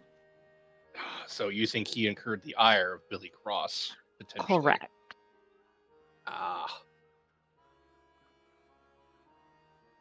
Well, that individual in the locker did seem rather substantial in what he could potentially be capable of. I wonder if we were to return to him That's what I had in mind. See, I love it when you and I know what the other's thinking. It's good wavelength. Well, the next full moon is in about 4 days, and we don't need to stay here that long, but we could. No. But a boon from A1 Billy Cross could prove invaluable. Exactly. Well, if everyone else seems on board with this plan, I'm willing to give it a try. we could use all the allies we could get. The only question is where does Billy Cross's allegiances lay? Because if he's in any way in league with any of our adversaries, any of them, to be honest, it might not be helpful. Well, the way I see it, we have now 2 knowns. We know where 2 of his great objects lie. Well, 1 precisely, and 1 with whom. Vaguely. Yes. So, to give them the right trail to follow, to receive their lantern,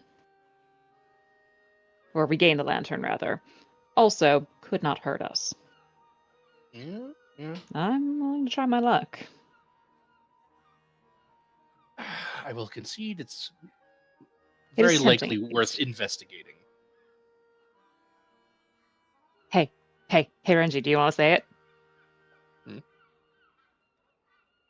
Yeah. Arachne's like kind of gestures to herself, and Webb's like, you gonna say it? You gonna say it? What is Spiderweb on the case? Spiderweb's on the case! Oh, there we go. Uh, All right, I suppose. Lost objects and missing familiars are pretty common for us.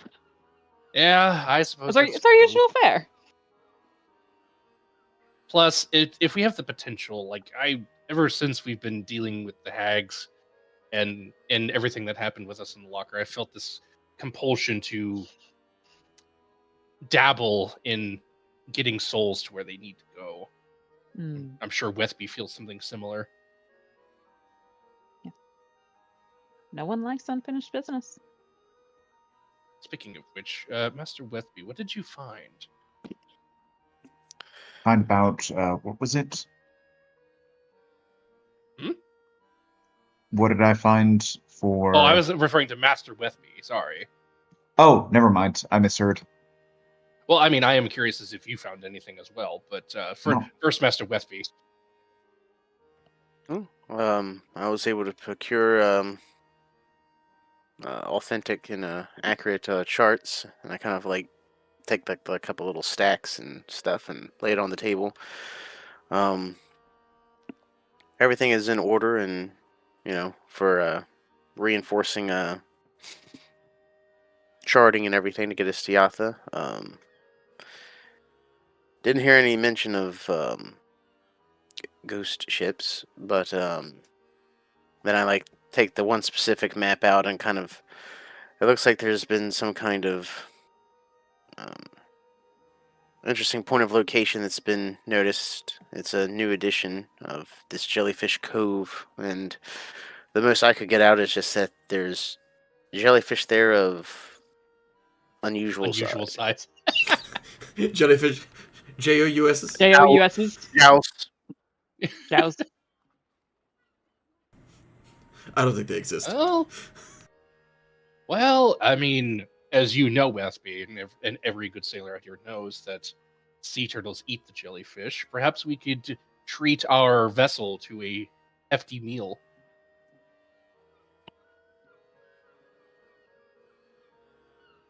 I don't see why not. As long as it's not too far out of the way, I don't see why not. No, I think it's perhaps 3 or 4 legs. We'll keep that in mind. So, I confer with Westby the map, and what do we glean from the map in terms of distance from here to Yatha? Great question. Are you going to reveal the map? I got nervous. I thought that Josephine hit something and did something at Foundry. But no, it was Skanga. Sorry. You can see the jellyfish She hits the dungeon. exact right controls to crash the stream. Bean, how the fuck did you turn off my HUD?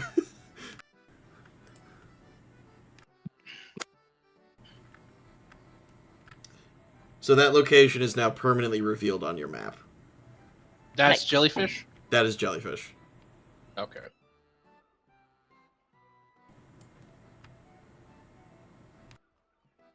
Okay.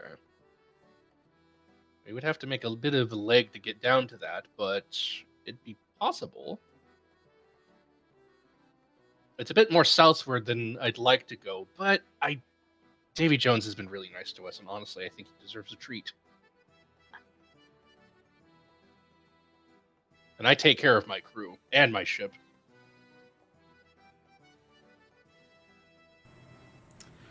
Speaking of which, do you want to have any of your crew officers here with you for the potential full moon meeting? Oh yeah, Yes. I just assumed they were here in the bar with us having a drink. For convenience sake, unless you specify an officer to come ashore with you, and I usually will only say one officer, the officers stay aboard the ship to make sure that everything's shipshape. Oh, okay. I did specifically want to have Gromgash here because I'm sure he would love to take a look at the observatories. Okay. Yeah. Excellent. That's what I was hoping. I'm keeping tabs on my crew. Yeah. Leaving Melusine on there to make sure the new recruits don't do anything weird.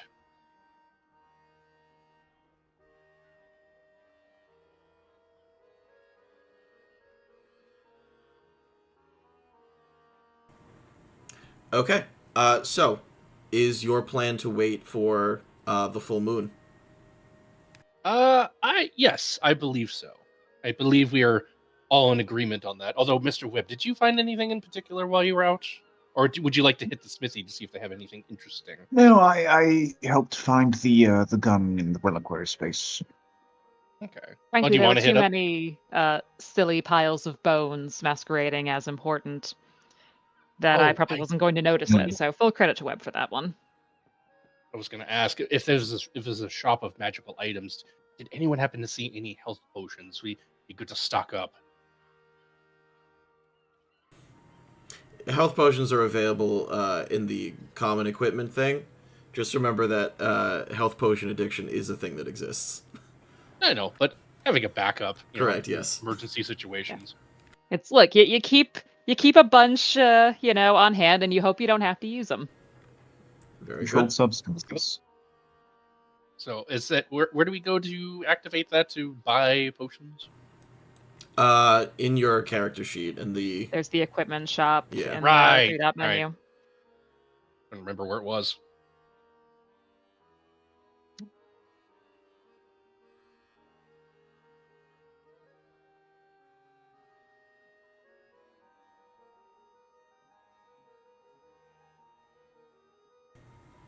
Bean, stop eating your mother.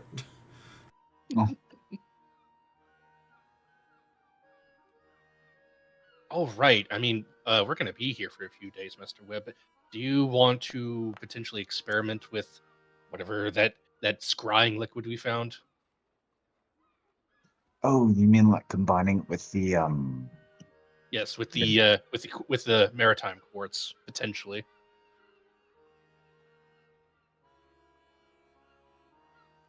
It would be an interesting experiment, to be sure. At the very least, I might be able to do something with the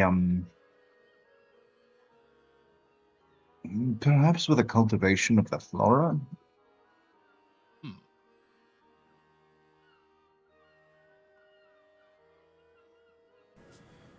Is that something that you're interested in pursuing? Because I will say that you are here long enough for you to be able to take 20 on that, on a skill check. Ooh, yeah. Yeah, if I want to like help, since Alj is like yeah, I'll definitely see if I can use some of the scrying Alj to it was Alj, right? Yeah, it was, I believe I said like plankton or phytoplankton, but yes. Even better. Yeah, to try and like cultivate that and get a little bit more of it, maybe, or like a breeding, like a sourdough starter picks up with plankton. That's really fucking funny. Well cultured. Incredible. Yeah, a plankton culture. Plankton!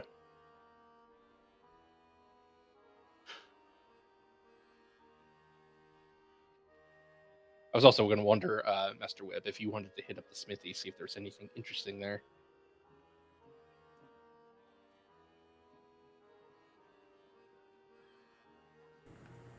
I will say that they only have regular armors here. They don't have much in the way of unique supplies. But if you wanted to get stuff repaired, or if you wanted to purchase a set of normal armor, you'd be able to do so here. Okay, I was just looking to see if they had any rare items like that pistol thing or anything. Yeah. But I mean, it's here because there's supplies we're going to need from all sorts of different vendors here for our ship overall. Correct. But yes, an experiment with the scrying algae and the maritime court, since we're here and we're not actively being attacked, would be a good time to do this. Yes. Make a note of that, Steve, so that I remember to set that up for next week. As the sun begins to set. And then rise, and then set, and then rise, and then set again as we wait the 4 days for the full moon. Sunset. It's that time lapse thing from Metal Gear Solid 5 where he smokes a cigar and just time just speeds up really quickly while we're not moving. Yep. Okay, but also, can we go to the observatory? Because Gromgash made a roll there. I'm wondering what he found. Oh, okay. It cuts back to daytime. Or at least it's the next day. we don't fast travel through 4 days. No, wait. You have it. I see the screen lighting up for the daytime cycle. That's the sun going. I'm running. Wait, no. Wait. Oh, no! The sun is rising! Oh.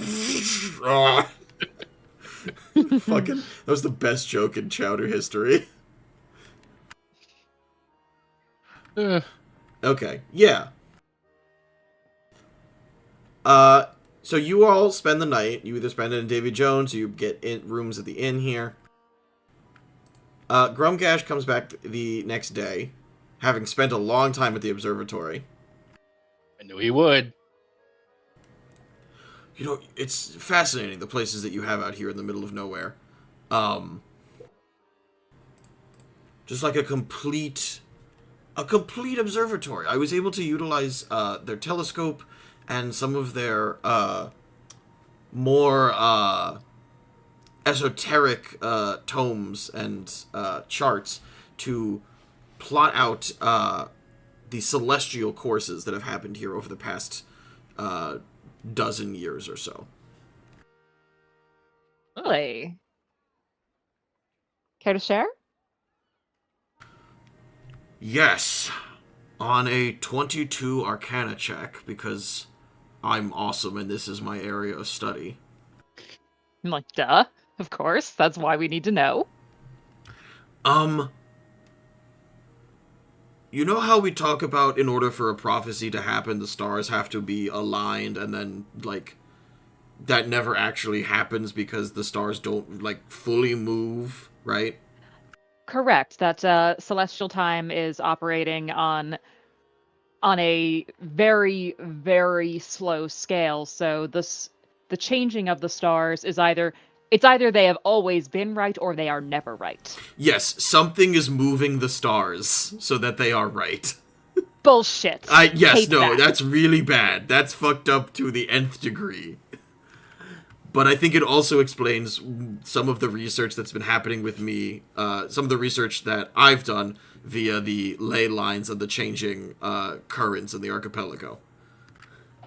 Which means that Wyrus is literally shifting the heavens in order to bring her own prophecy to pass. Now, I'm not an I arcana hate that. scholar, but I'm guessing that requires a massive amount of power and energy. Correct. Well, yes. And let's not forget, she was the goddess of naval warfare. So she's nothing to sneeze at. No, she's not. Oh dear. Flip her off. Yeah, Yeah, you do can whatever flip you want. Wyrus off, yeah, sure. She You will goes not be the outside. first. Fuck you, bitch! Kicks the ocean. That's exactly what I do. Incredible, yes. Eh.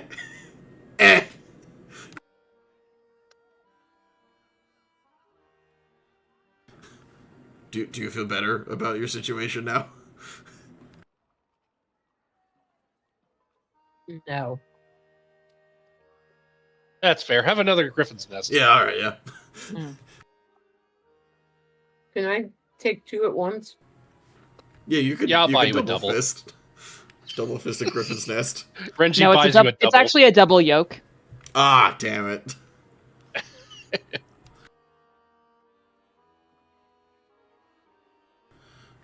Okay, is there anything else that anyone would like to do before we move to the full moon?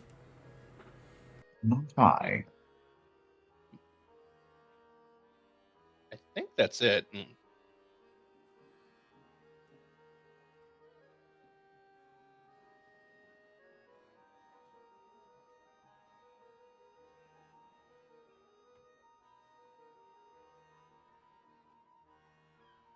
Oh, Rachni. I've discovered how cold it gets at night. Transition? Fuck!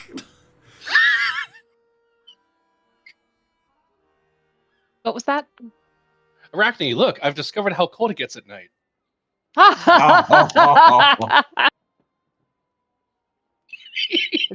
The first thing you learn is that a goddess is punching the stars into alignment to finish her own prophecy. And the next thing you learn is how cold it can get at night. I hate you guys so much. That was so funny. Yeah. I With this love fog it. coming in, it gets pretty cold. Yeah, it gets pretty cold at night.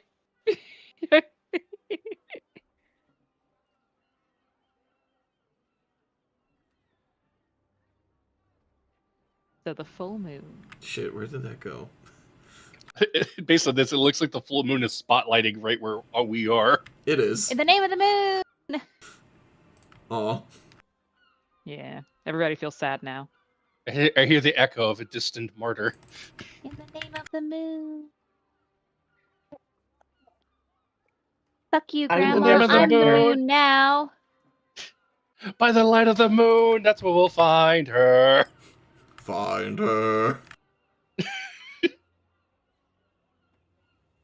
That should have been Sketch's theme.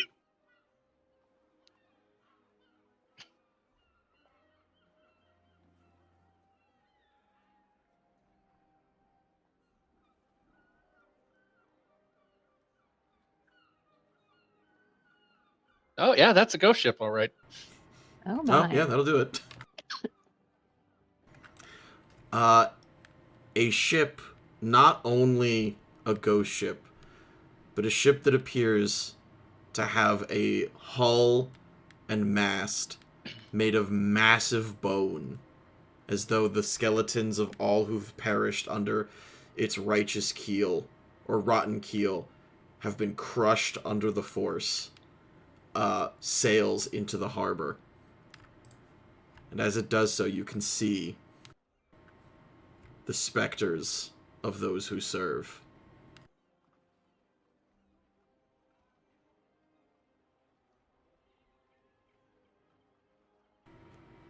And one Billy Cross. Well, crew, shall we go and put our best foot forward? Do you have the pistol? We have the information. Oh, okay. We're going to lead Yeah, we them don't care directly about- to it. Throwing that guy under the bus. Well, I mean, we could have bought it, but also these guys have been looking for it. Now we can make a stipulation of like, hey, he has it, don't kill him. Because it wasn't him that stole it from you. Correct.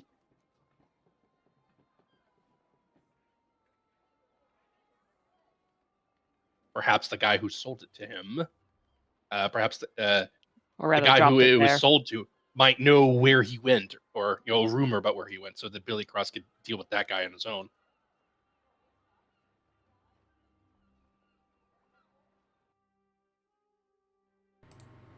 Wait.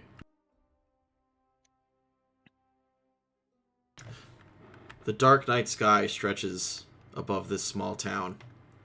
Everything is peaceful and calm and quiet. Too quiet. Suddenly you notice the abnormal stillness of the waves, or the lack thereof. You realize you haven't seen a single fish, bird, or any other animal in quite some time. The silence is deafening. And then you see it. A single solitary light moving in the distance, coming closer.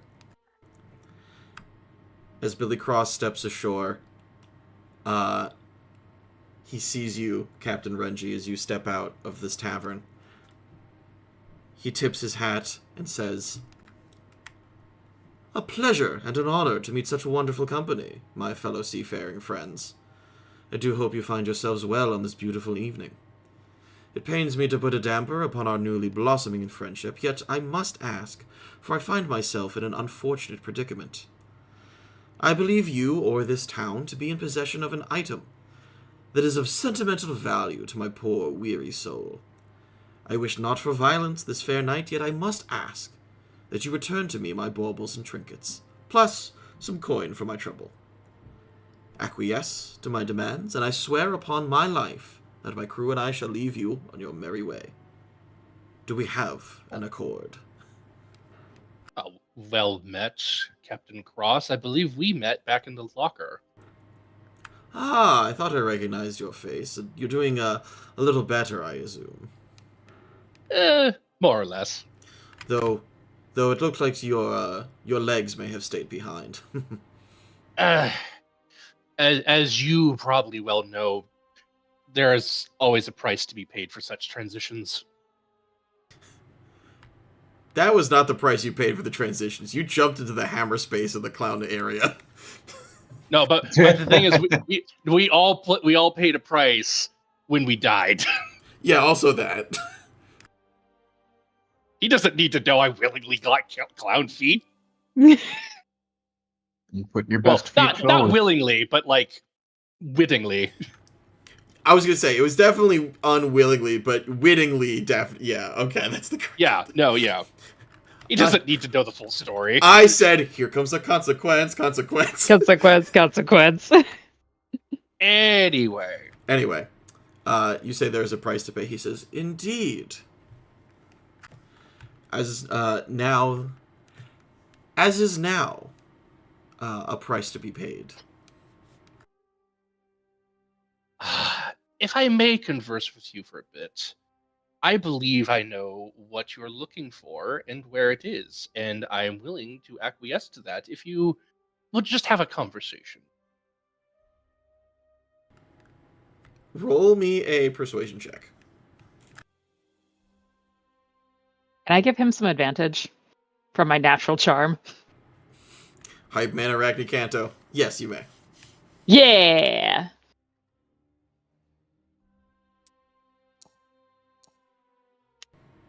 No, that's a performance check. I said persuasion check. Oh, whoops! Whoops! I could have sworn I Is had it it the on. same modifier? Yes. Okay, then it doesn't matter. Okay, 18. You seem a reasonable man, and I always enjoy talking to a fellow captain. Very well, good sir, I shall hear you out. Well, for one, if it's the pistol you're looking for, we do know where that is. Wonderful. So it is here. I believe we have seen it. One of my crew can confirm its whereabouts. But before I relinquish that information, may I ask, what is your feeling on the situation in the archipelago? What do you know about the machinations, the grand scale?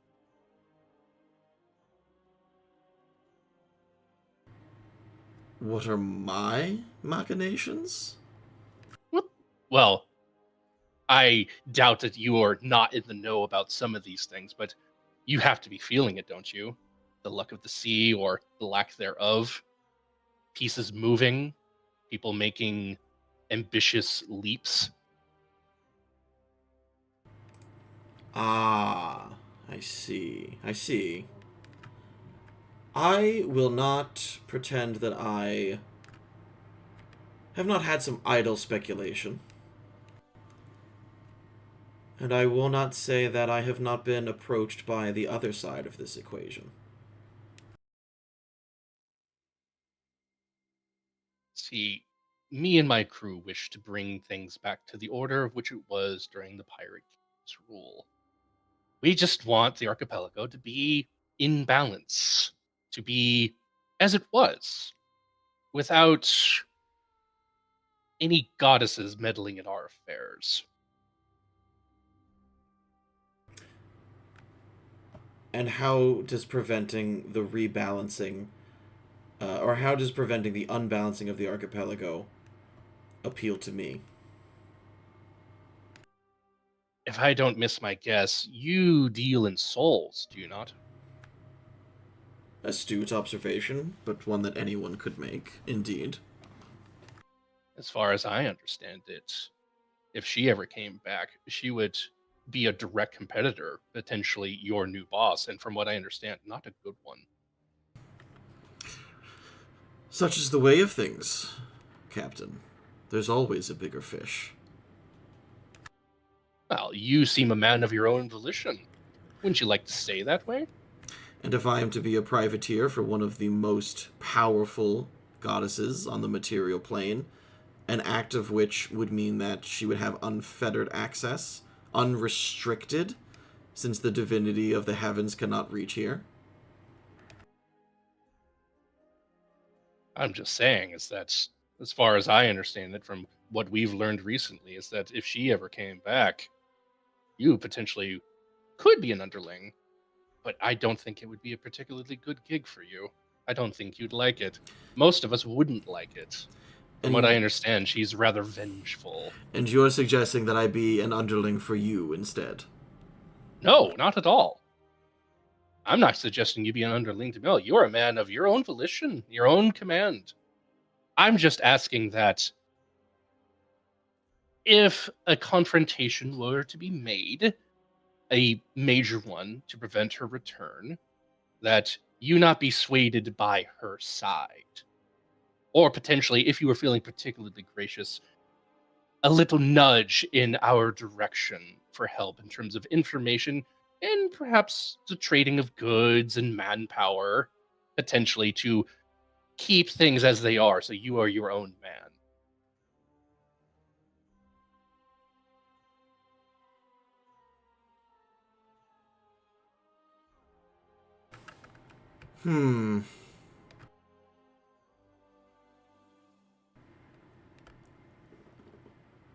Let's talk turkey. My pistol and lantern. Oh, a duck. My pistol and lantern are not the only items that I am missing. If you want an alliance, you will bring me my items. All of them. And perhaps I will consider or reconsider assisting you in your endeavors. That sounds amenable. Then we have an accord, Captain. Yes, I think we do. Any information you have in regarding the reacquisition of your effects would be greatly appreciated, of course. I can only tell you what items I have lost, not where they are. You mentioned the lantern. We might have a lead on somebody who might be in possession of that. Where this individual is another story. But if we hear his name on the tides, we know where to look. Very well. Look for me on the nights of the full moon. I will return to see if you have retrieved any of my items at that time. Well, we understand it's the pistol and the lantern. Was there anything else missing? My sword, my coat, and my boots. All right. I'm wearing boots right now, but like a different set of my good right, boots. better Okay. boots. And then Yes, Renji good points to his boots, going like, "I understand. A good pair of boots is very valuable." Very important, very important. Like there's a whole economic theory based around these boots. Your boots specifically, or boots in general? Boots in general. Like you always want a good pair of boots. These are not my good boots. Oh no, yes. Have you heard of the boot theory? Yes, that's what I was referring to. Oh yes, like what is your best pair of boots? Is it the boots that you go to work with? Is it the boots that you go to a dance? What is your best pair of boots? And the It's the answer boots is, I'm missing, so I would like them back. well, I was actually say the best boots you wear are always the boots you use for traveling. Oh. Very well. If you'd be amenable to it then, Captain. He holds out his hand. My pistol. Ah, yes. I will agree to this, and Arachne, if you could direct him to where it is, make sure that the individual involved is not harmed, though. Before Renji actually shakes the hand, the individual who is in possession of your pistol does not know what it is, and it was sold to him by, I believe, the individual who stole it from you. So the person who has it is not to blame. Please do not harm them. And I'm sure you and your spectral crew could be very much intimidating and persuasive in getting it back without unnecessary violence. Very well. And then Renji shakes his hand. Arachne, if you could please direct him to the location. You saw it in person. I did, as did Webb. Sir, if I may.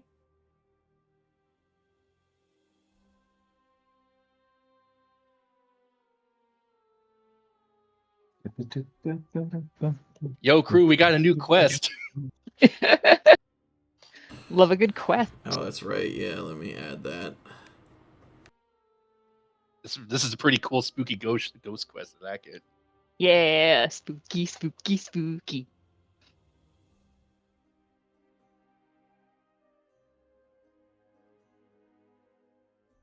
All right. Is the reliquary open? No, it's late at night. Okay. All right. So the door is locked, yeah? The door is locked, and you watch as the ghosts all walk through the door. Yep. They walk out a moment later carrying the pistol. Billy reloads. I don't know why he cocked it like a shotgun. He just makes that noise with his mouth. Some things are just vibes based. Correct, yes. Like, man, please add the Gator Spader to the game. I beg you. I don't even have to be the one who uses it. Just put it somewhere in here.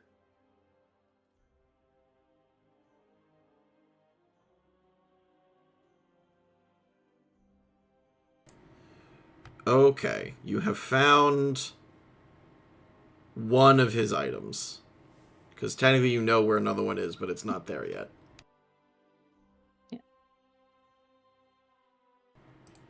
Yeah. Okay, Billy Cross's quest is now set. I'll add the actual objectives in a second.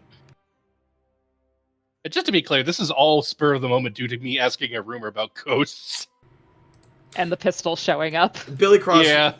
Over the table, Billy Cross is an encounter that I've been setting up for a while. So, like, this was So this was just the perfect opportunity for it. predetermined, but I'm like, oh, I have this. This is the puzzle piece that fits into this. Ah, Aha! very nice. Well done. Thank you. Gotta admit, the flow of this episode is pretty good today. Yeah. Good All bet. right. Good bet. Okay. Having retrieved his pistol, Cross and the rest of his crew make their way back to the Duke's Forlorn.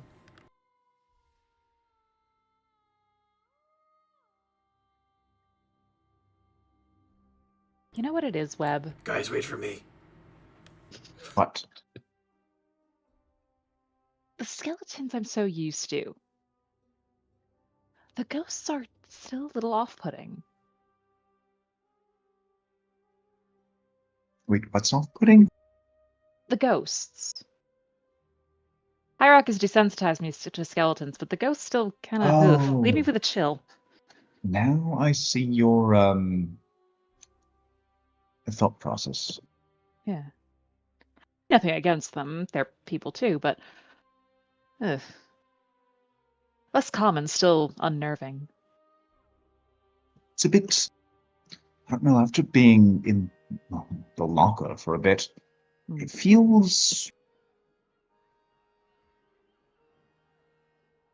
feel like they're the one thing that are so damned tricky to fight against. Yeah. Skeletons are easy. Oh, of course. And any undead unfortunate enough to still have flesh is... Yeah, Well, corporeal undead, that's one thing, yes. but the spiritual... ooh. Yes. It's that third pillar of necromancy. Textus feel about it.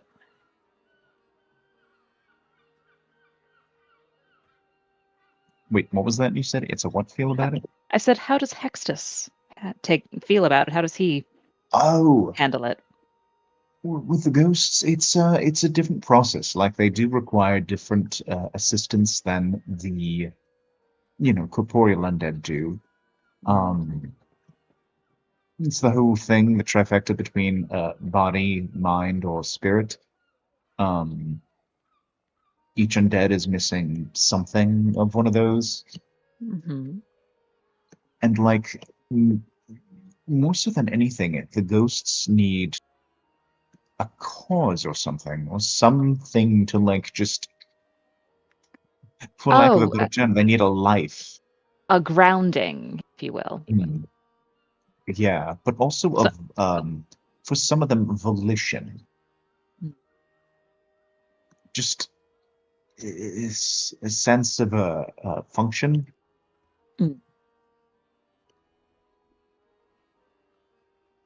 Curious. Okay. Is there anything that you guys would like to do in Keelstone Shanty before heading off to the next leg of your voyage? Not odd. We do need Everybody to... gather around. We're going to take a selfie. Hey. No, we're When not. are we ever going to be here again, guys? Oh my god. We spent 4 days in this town. Drinking nothing but Griffith Smith. Drinking nothing but raw eggs and Oh brandy. no. Hey, look, we got our protein in, guys. Yeah. Okay. With that, then. Wait, we do have to buy supplies, so... Yes, but you can do that from the equipment. Well, no. So the gold has been converted into supplies. That amount of gold is now in your party chest. Oh, okay. So that just accounts for supplies. We skip the step of turning it into rations. Ah, okay. So it just is rations once it's supplies, quote unquote. Supplies covers rations, wood to repair the ship, the money you use to pay the wages, etc. Rather than doing all of that individual accounting, it's just gold. There's a pile of gold, and it's assumed that we used it for what was needed. Exactly. So, and we have enough for what, 50 legs, you said? Correct. Okay, we could for a bit. A little more plunder wouldn't be a bad thing, though. Oh, of course. We love good plundering. Right, because you also didn't take any of that money and make it like a personal thing, so that all went into supplies. So in the future, correct, maybe you do that as well. But anyway, okay, let's go ahead and do our voyage actions. Woo. Renji, you're up first as the captain. Let's see. I do want to do my training, but all right. Question: if we do the, what's the one that allows us to jump a node? Ooh, that's a navigation. Can't remember which one that is. Find fair weather. Right. So if we want to get to Jellyfish Island, can we jump to the node diagonal of us directly, or do we have to go to the node ahead of us and then jump down? Since it's 3 either way, I'll allow you to skip and jump to that node. Oh, wait, skip directly to Jellyfish Island? Yeah, because you'd either be sailing down to this one and then to Jellyfish Island, or you'd be sailing to that one and then to Jellyfish Island. So it's like if you're going to skip a node, you might as well just skip a node and go straight there. Okay. So that's fine fair weather. What DC do we need for that to work? For that to work successfully, that's going to be DC 20 or 25. Because that's a big jump. Okay, if that's the case, then I will not be doing my training. I will actually be doing all hands and having Gromgesh do Voodoo Man to give his bonus roll to Master Westby. Ooh. Yeah. Okay. I read ahead. I'm getting the hang of it. Okay, so let me roll Voodoo Man for Gromgesh. His bone in his nose. Yeah. He's our voodoo man.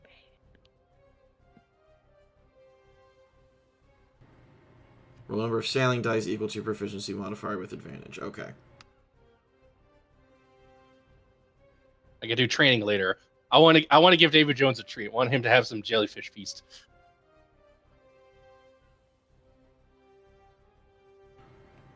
What is Gromgesh's proficiency? As we get closer to the island, jellyfishing. Jellyfishing. Gromgesh is a 3 proficiency.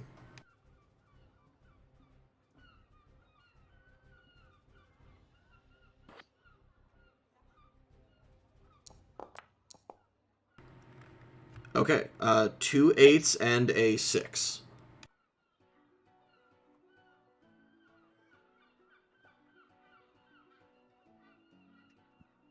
So that would be 22? No, he can add a +8. Oh, okay. He can add a +8 to the find further weather when Master Wethby does it. Correct. If that's okay with Master Wethby for making that as an action for this leg. Mhm. Yep. Okay. And I'll hold my belay that for that just in case it doesn't work on the first try. Okay. Arachne, that is your turn. I would actually like a roleplay scene with Wethby. Ooh. Oh wait. Bonus action. That's one action, one reaction. I still actually have an action to work with. Oh, don't just I? kidding. Oh, okay. What's up? I mean, still that, but not yet. I'm like, wait, that's right, because bonus action. So we have 2 regular voyage action plus my reaction, which is the, you know what? Which is belay that. Yeah. That's the belay that. I'm wondering,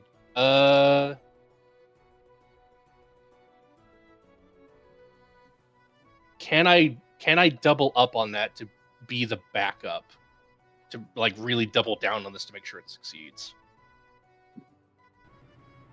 Okay. Yeah. This is me wanting to get to that island, but this is also me testing the system to make sure I know how it works. Yeah. Okay. So just to be clear, Galen is going to add 2d10 +8 to their roll. I mean, maybe I don't need to do that. Maybe I could do a morale thing instead. Because Yeah. I'm going to save the belay that for that as well. So. Okay. So I guess maybe I'll do a morale thing first. I'll save training for the next session or the next voyage leg. So if Okay. that's the case, then it Love would that. be a raise morale. Okay. Go ahead and roll that. And I get to pick the DC, don't I? Or is it right? I pick the DC for that? Yes. And because that is something I'm proficient in, I get my sailing die added to that, right? The raise morale action, yes. As the captain, you're listed there, so you add your sailing die, which is a d10. So that is a charisma persuasion check with a what's a d10 or d8? A d10, because he's a gargantuan sized ship. Right. So right. I'm trying to do it. It's right. I have control of the ship's token, but not my token, so I have to do it from the character sheet.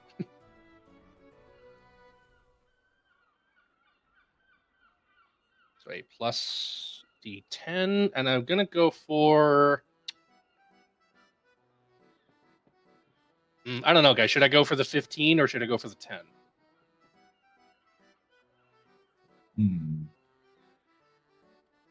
If you go for the 10, I could try to do the see the sunlight again and bump it up to the 15 one. Because there's the risk it for the biscuit, or it's the almost guaranteed success. Yeah. Okay, if you want to do the up for the sun thing, that means we can bump the morale up at least to this voyage leg. Yeah, So- and it'll be safe for both of us too. Right. We won't do it'll- a ship stress or anything like that. Yeah, and it'll help me because I'm not too sure what to do with the second action. So at the very least, it's definitely something I can contribute to. Okay, I'll stick with a DC 10 then. All right, let me double check something. Well, Okay. So Petrus, in order to do come up for sunlight successfully, you have to make an intelligence check. The Yes. DC is 10, so.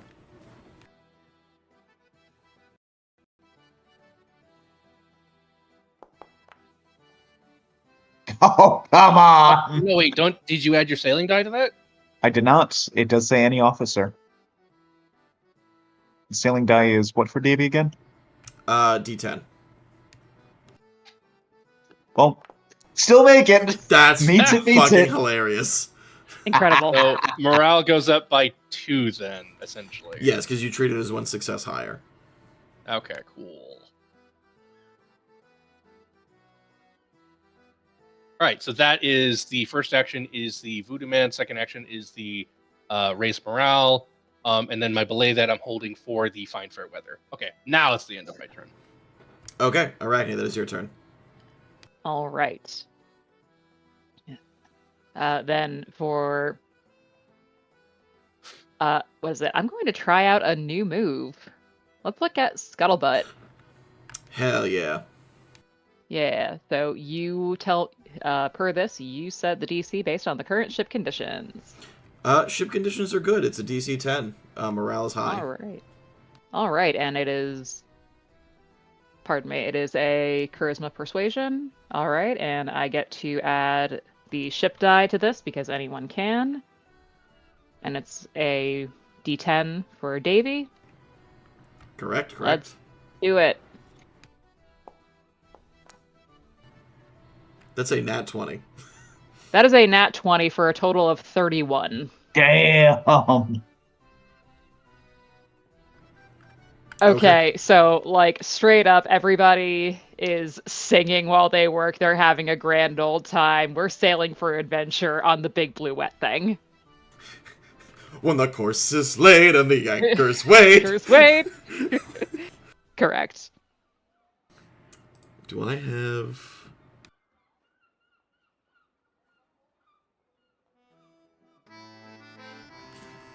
Beautiful. Yeah, It's very the- exciting music. Quartermaster Arachne, it's days like today, it almost makes me forget that the world is coming to an end. The world is always coming to an end. It's just a matter of perspective on whose it is ending. Whose end? Who is ending, of course. Oh, oh, oh, oh. No, yeah, and then we have fucking Statler Waldorf there. Oh no, that was just Davy Jones. No, I know, but Davy- Okay. but the Muppets are also there. Oh yeah, okay. Yeah, no. Of course, and the Muppets are there. Oh gosh, now swabbing the Orlop is just polishing Davy Jones's shell.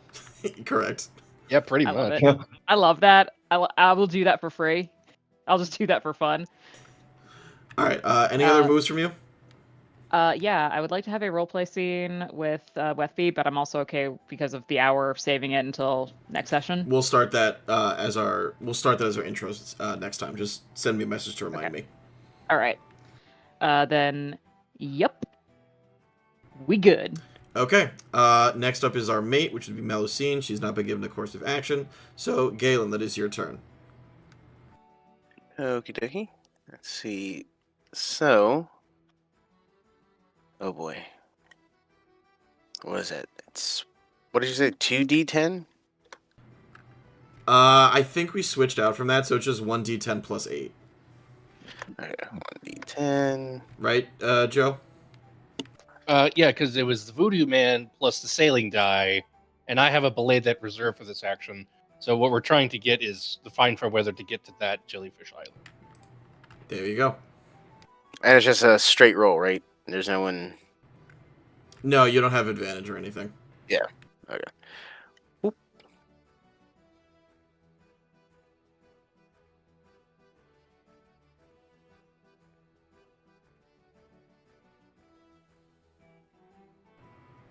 No, I said you needed a 20 or a 25. That's a 24.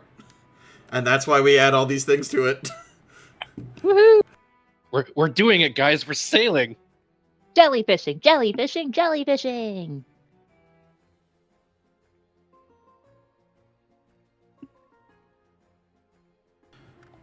Okay, you successfully cut some time out. Now, because you have the chart and you know where you're going and you are imminently successful, you safely navigate Davy over to where he is supposed to be.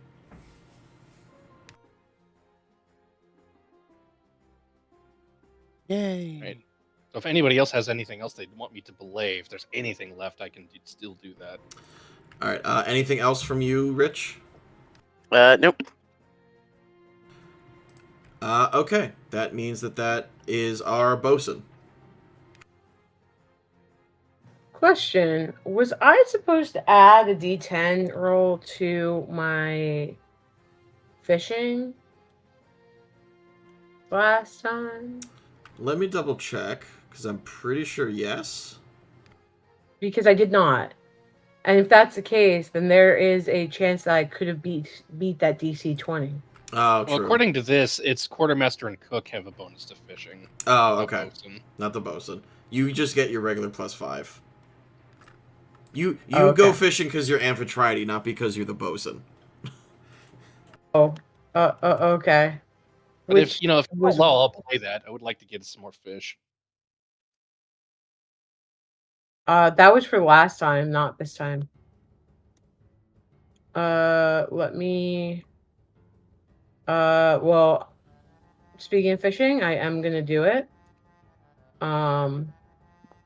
Ooh. What did I get for that? That's a 21. 21. All right, cool. And then I'm going to do my training track Okay, go ahead. of the intimidation, right? That's what I was going for. Yes.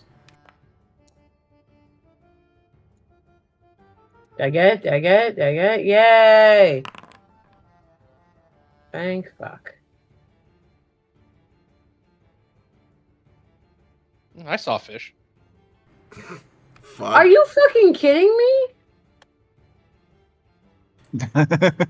So I'm just rolling to see if you get an extra encounter, because you succeeded. You just haul up normal fish.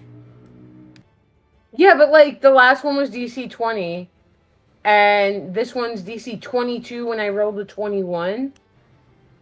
Yeah, I don't know Fuck what to tell that. you, man. It's you. It's you, man. It's you. Hey, we have an extra fish to eat.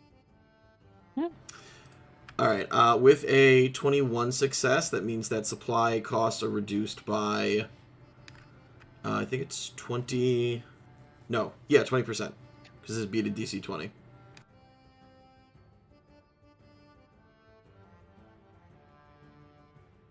right, pretty good.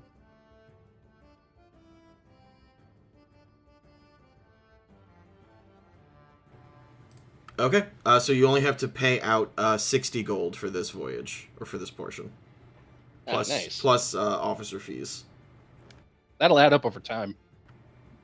Yeah, it's not bad. Okay. Oh, hey guys. I'm not sorry to interrupt. We need to understand that we're paying this leg 69. Yeah! Nice. Yeah. Okay. It was very important. We all said the funny number. Oh, 6-7? No, 69. Oh, right, yeah, okay. Yeah. What the fuck is 6-7? Nothing, I'm just being I'm an asshole. You don't teach middle school, I guess. Yeah. Sorry, I'm old. 6-7 is like their thing. It's like I don't know what it equates to in our like time, but it's like We just said it, 69. no, it's not the same thing as 69. Because 69 is a dirty thing. 6-7 is just a stupid thing. Okay, I'm It's like not a gonna get reference into to the... something. It's not. Look, is that the equivalent of I have depression? Yes. Okay. Oh, okay. Okay, that makes sense then. Alright, and last but not least, Petrus. You used your voyage reaction to come up for sunlight. Awesome. Oh, that's a reaction? Yeah, so you still have your moves left. Oh. Well, I did training, and I got a success on that one. So you still have a full action to work with. I'm trying to... Yeah, I If you didn't don't, think this far. if you don't have anything, you don't have anything. I don't Well, know. I mean, no, you I can always think it- find something. And again, even if it's something you're not proficient in, I can just relay that. It might just be easier to go back to the 2 moves. Yeah, No, I like the 3 moves because the reaction helps me as Did a captain. anyone do the, what was it, the Find Fair Weather? Yeah, That's we what did to find get fair here. weather to get Okay. to here. If you want to try to improve the morale on a track you're not good at, I can help you do that with the belay that. Okay, because that's charisma, right? Mm-hmm. Or if you want to go fishing as well and head to the stores, that's also an option. Too late, already rolled. I got a 10. That's the bare minimum, isn't it? Yeah, I Yeah. guess so. That is right, yeah. technically correct. That's what I was aiming for. I was aiming for the DC 10. I wasn't expecting anything fancy. You are technically correct. The best kind of correct. So that means morale goes up 1 more? Yeah. Cool. Petrus, how do you improve morale around the ship as Arachne is leading the crew in a musical number? Hold on, I'm about to post the musical number in music. Oh boy. Oh, Okay. incredible. You're welcome. It is I, a young boy, singing in Japanese. Oh, of course it's this one. Yeah! Alright, so you've got a +3 on this voyage currently. Pretty good. Okay, and with that, as you guys continue sailing, you're giving these instructions to Davy Jones, and Davy Jones eventually pulls into beautiful, glittering water as thousands, perhaps, or as hundreds, perhaps thousands of glittering bioluminescent jellyfish fill the sea around you. Oh, Davey, we brought you here. We were hoping you would have a nice, tasty treat today. And with that, that is where we will end our session. We will reconvene at the heading of this dungeon with Arachne and Galen's RP scene. Thank you all for joining us this evening, and we will see you in a couple of minutes when we come back for Rosebud Thorn. Yay!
All right, welcome back, everybody.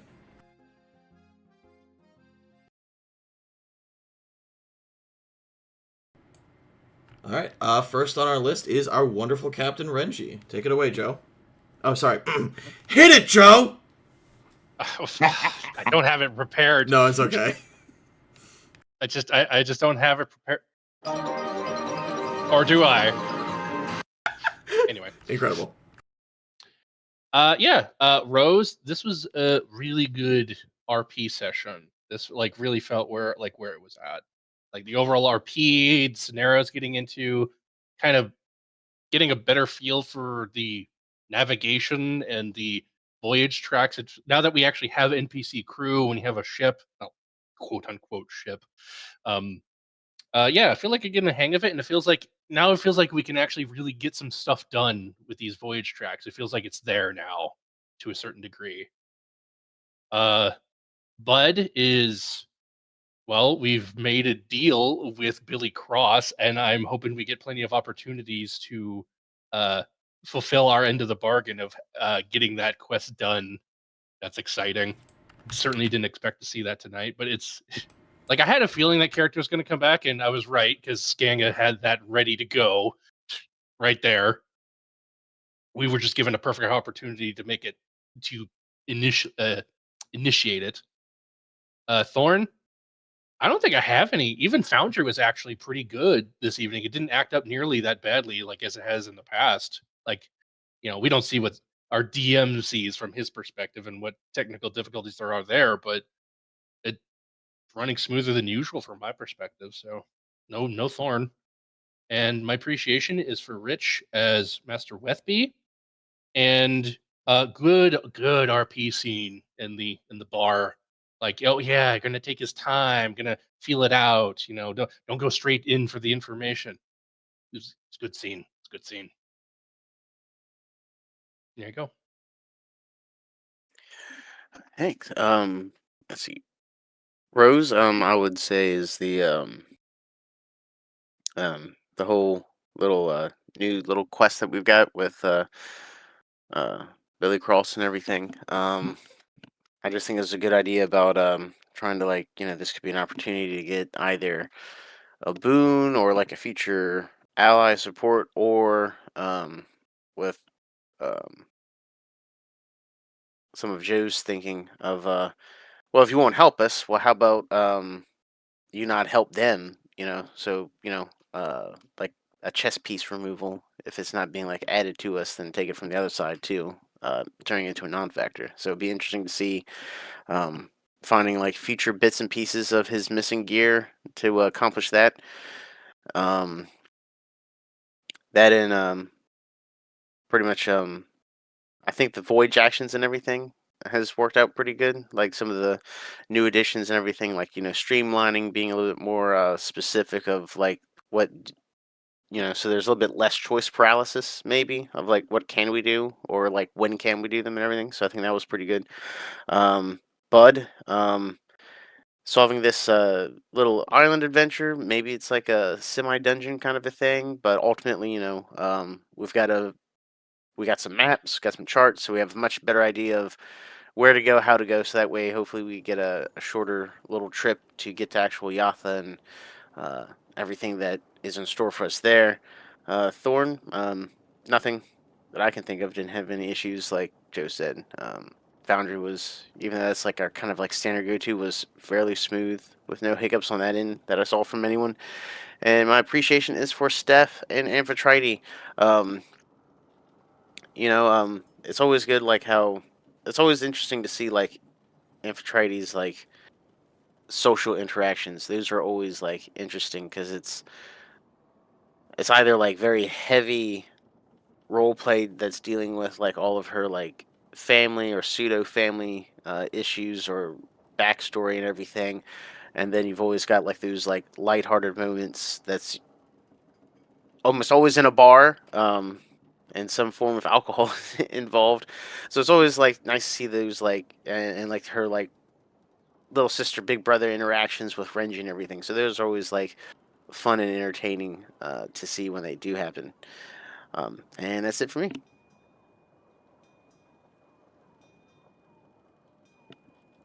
Thank you.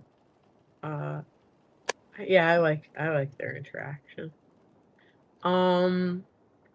So Rose, this was just a cool, like, chill episode. I don't know. It was nice to like role play and take it easy and get that interaction with what was his name? The ghost. Billy Cross.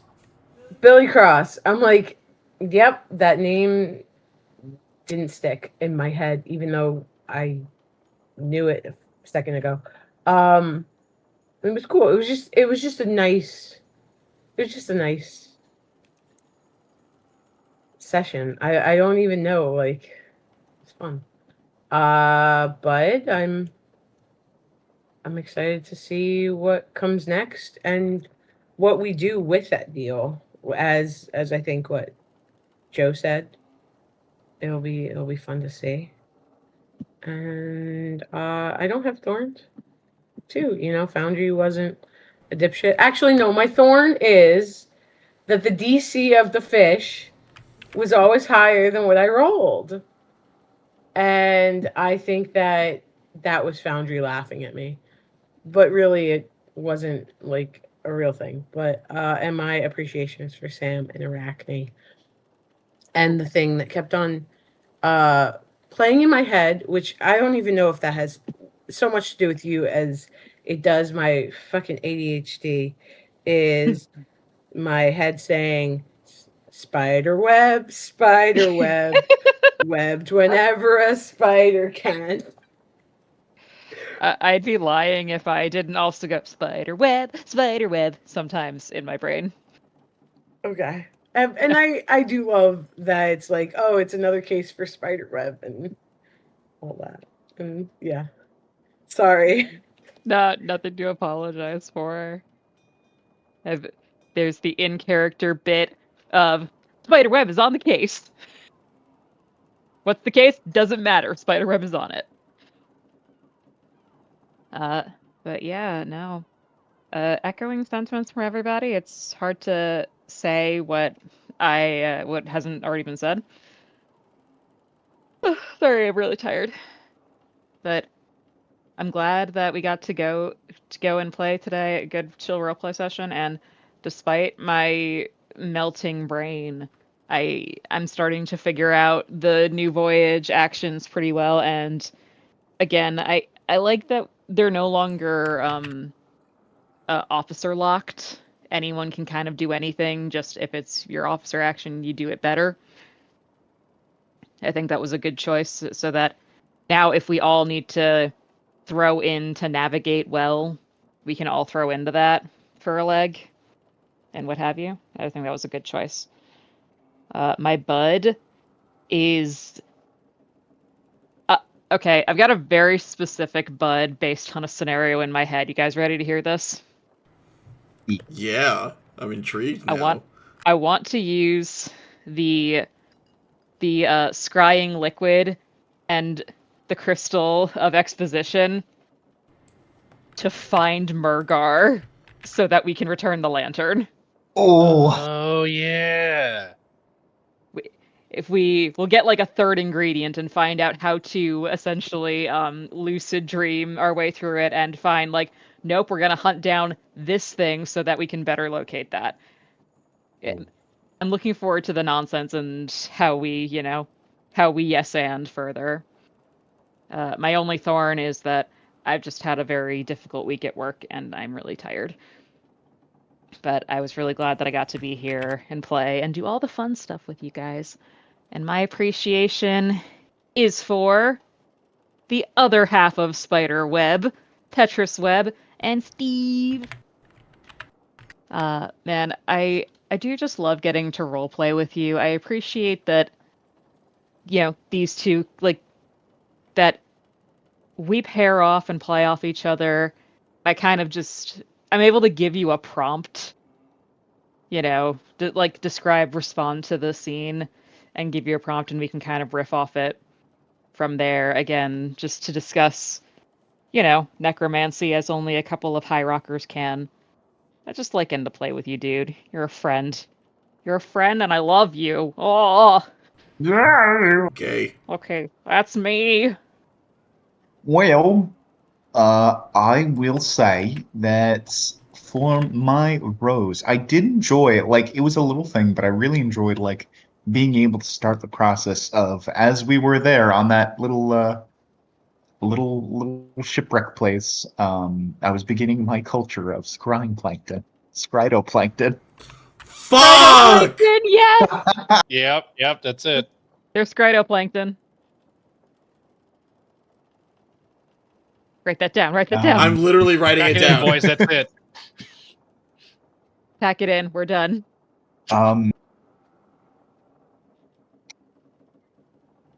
But New Rose is Scritoplankton. Yeah. Correct.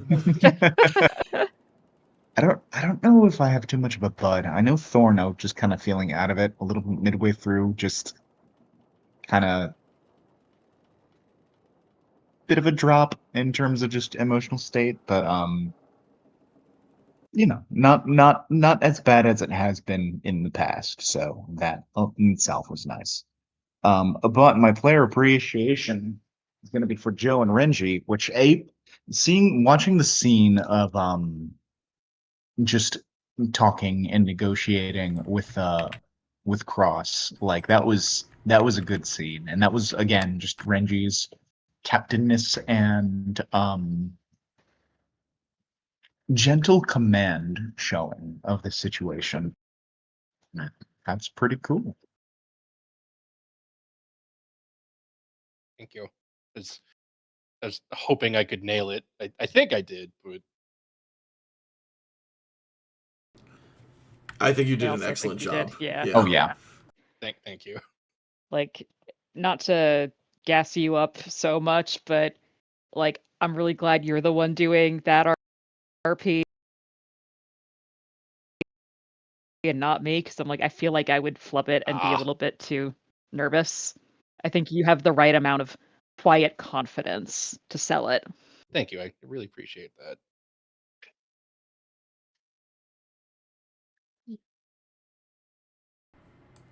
Hell yeah. Thorn. No thorns. I legitimately think everything went as smoothly as it could have possibly gone, and I fucking love when that happens in a session.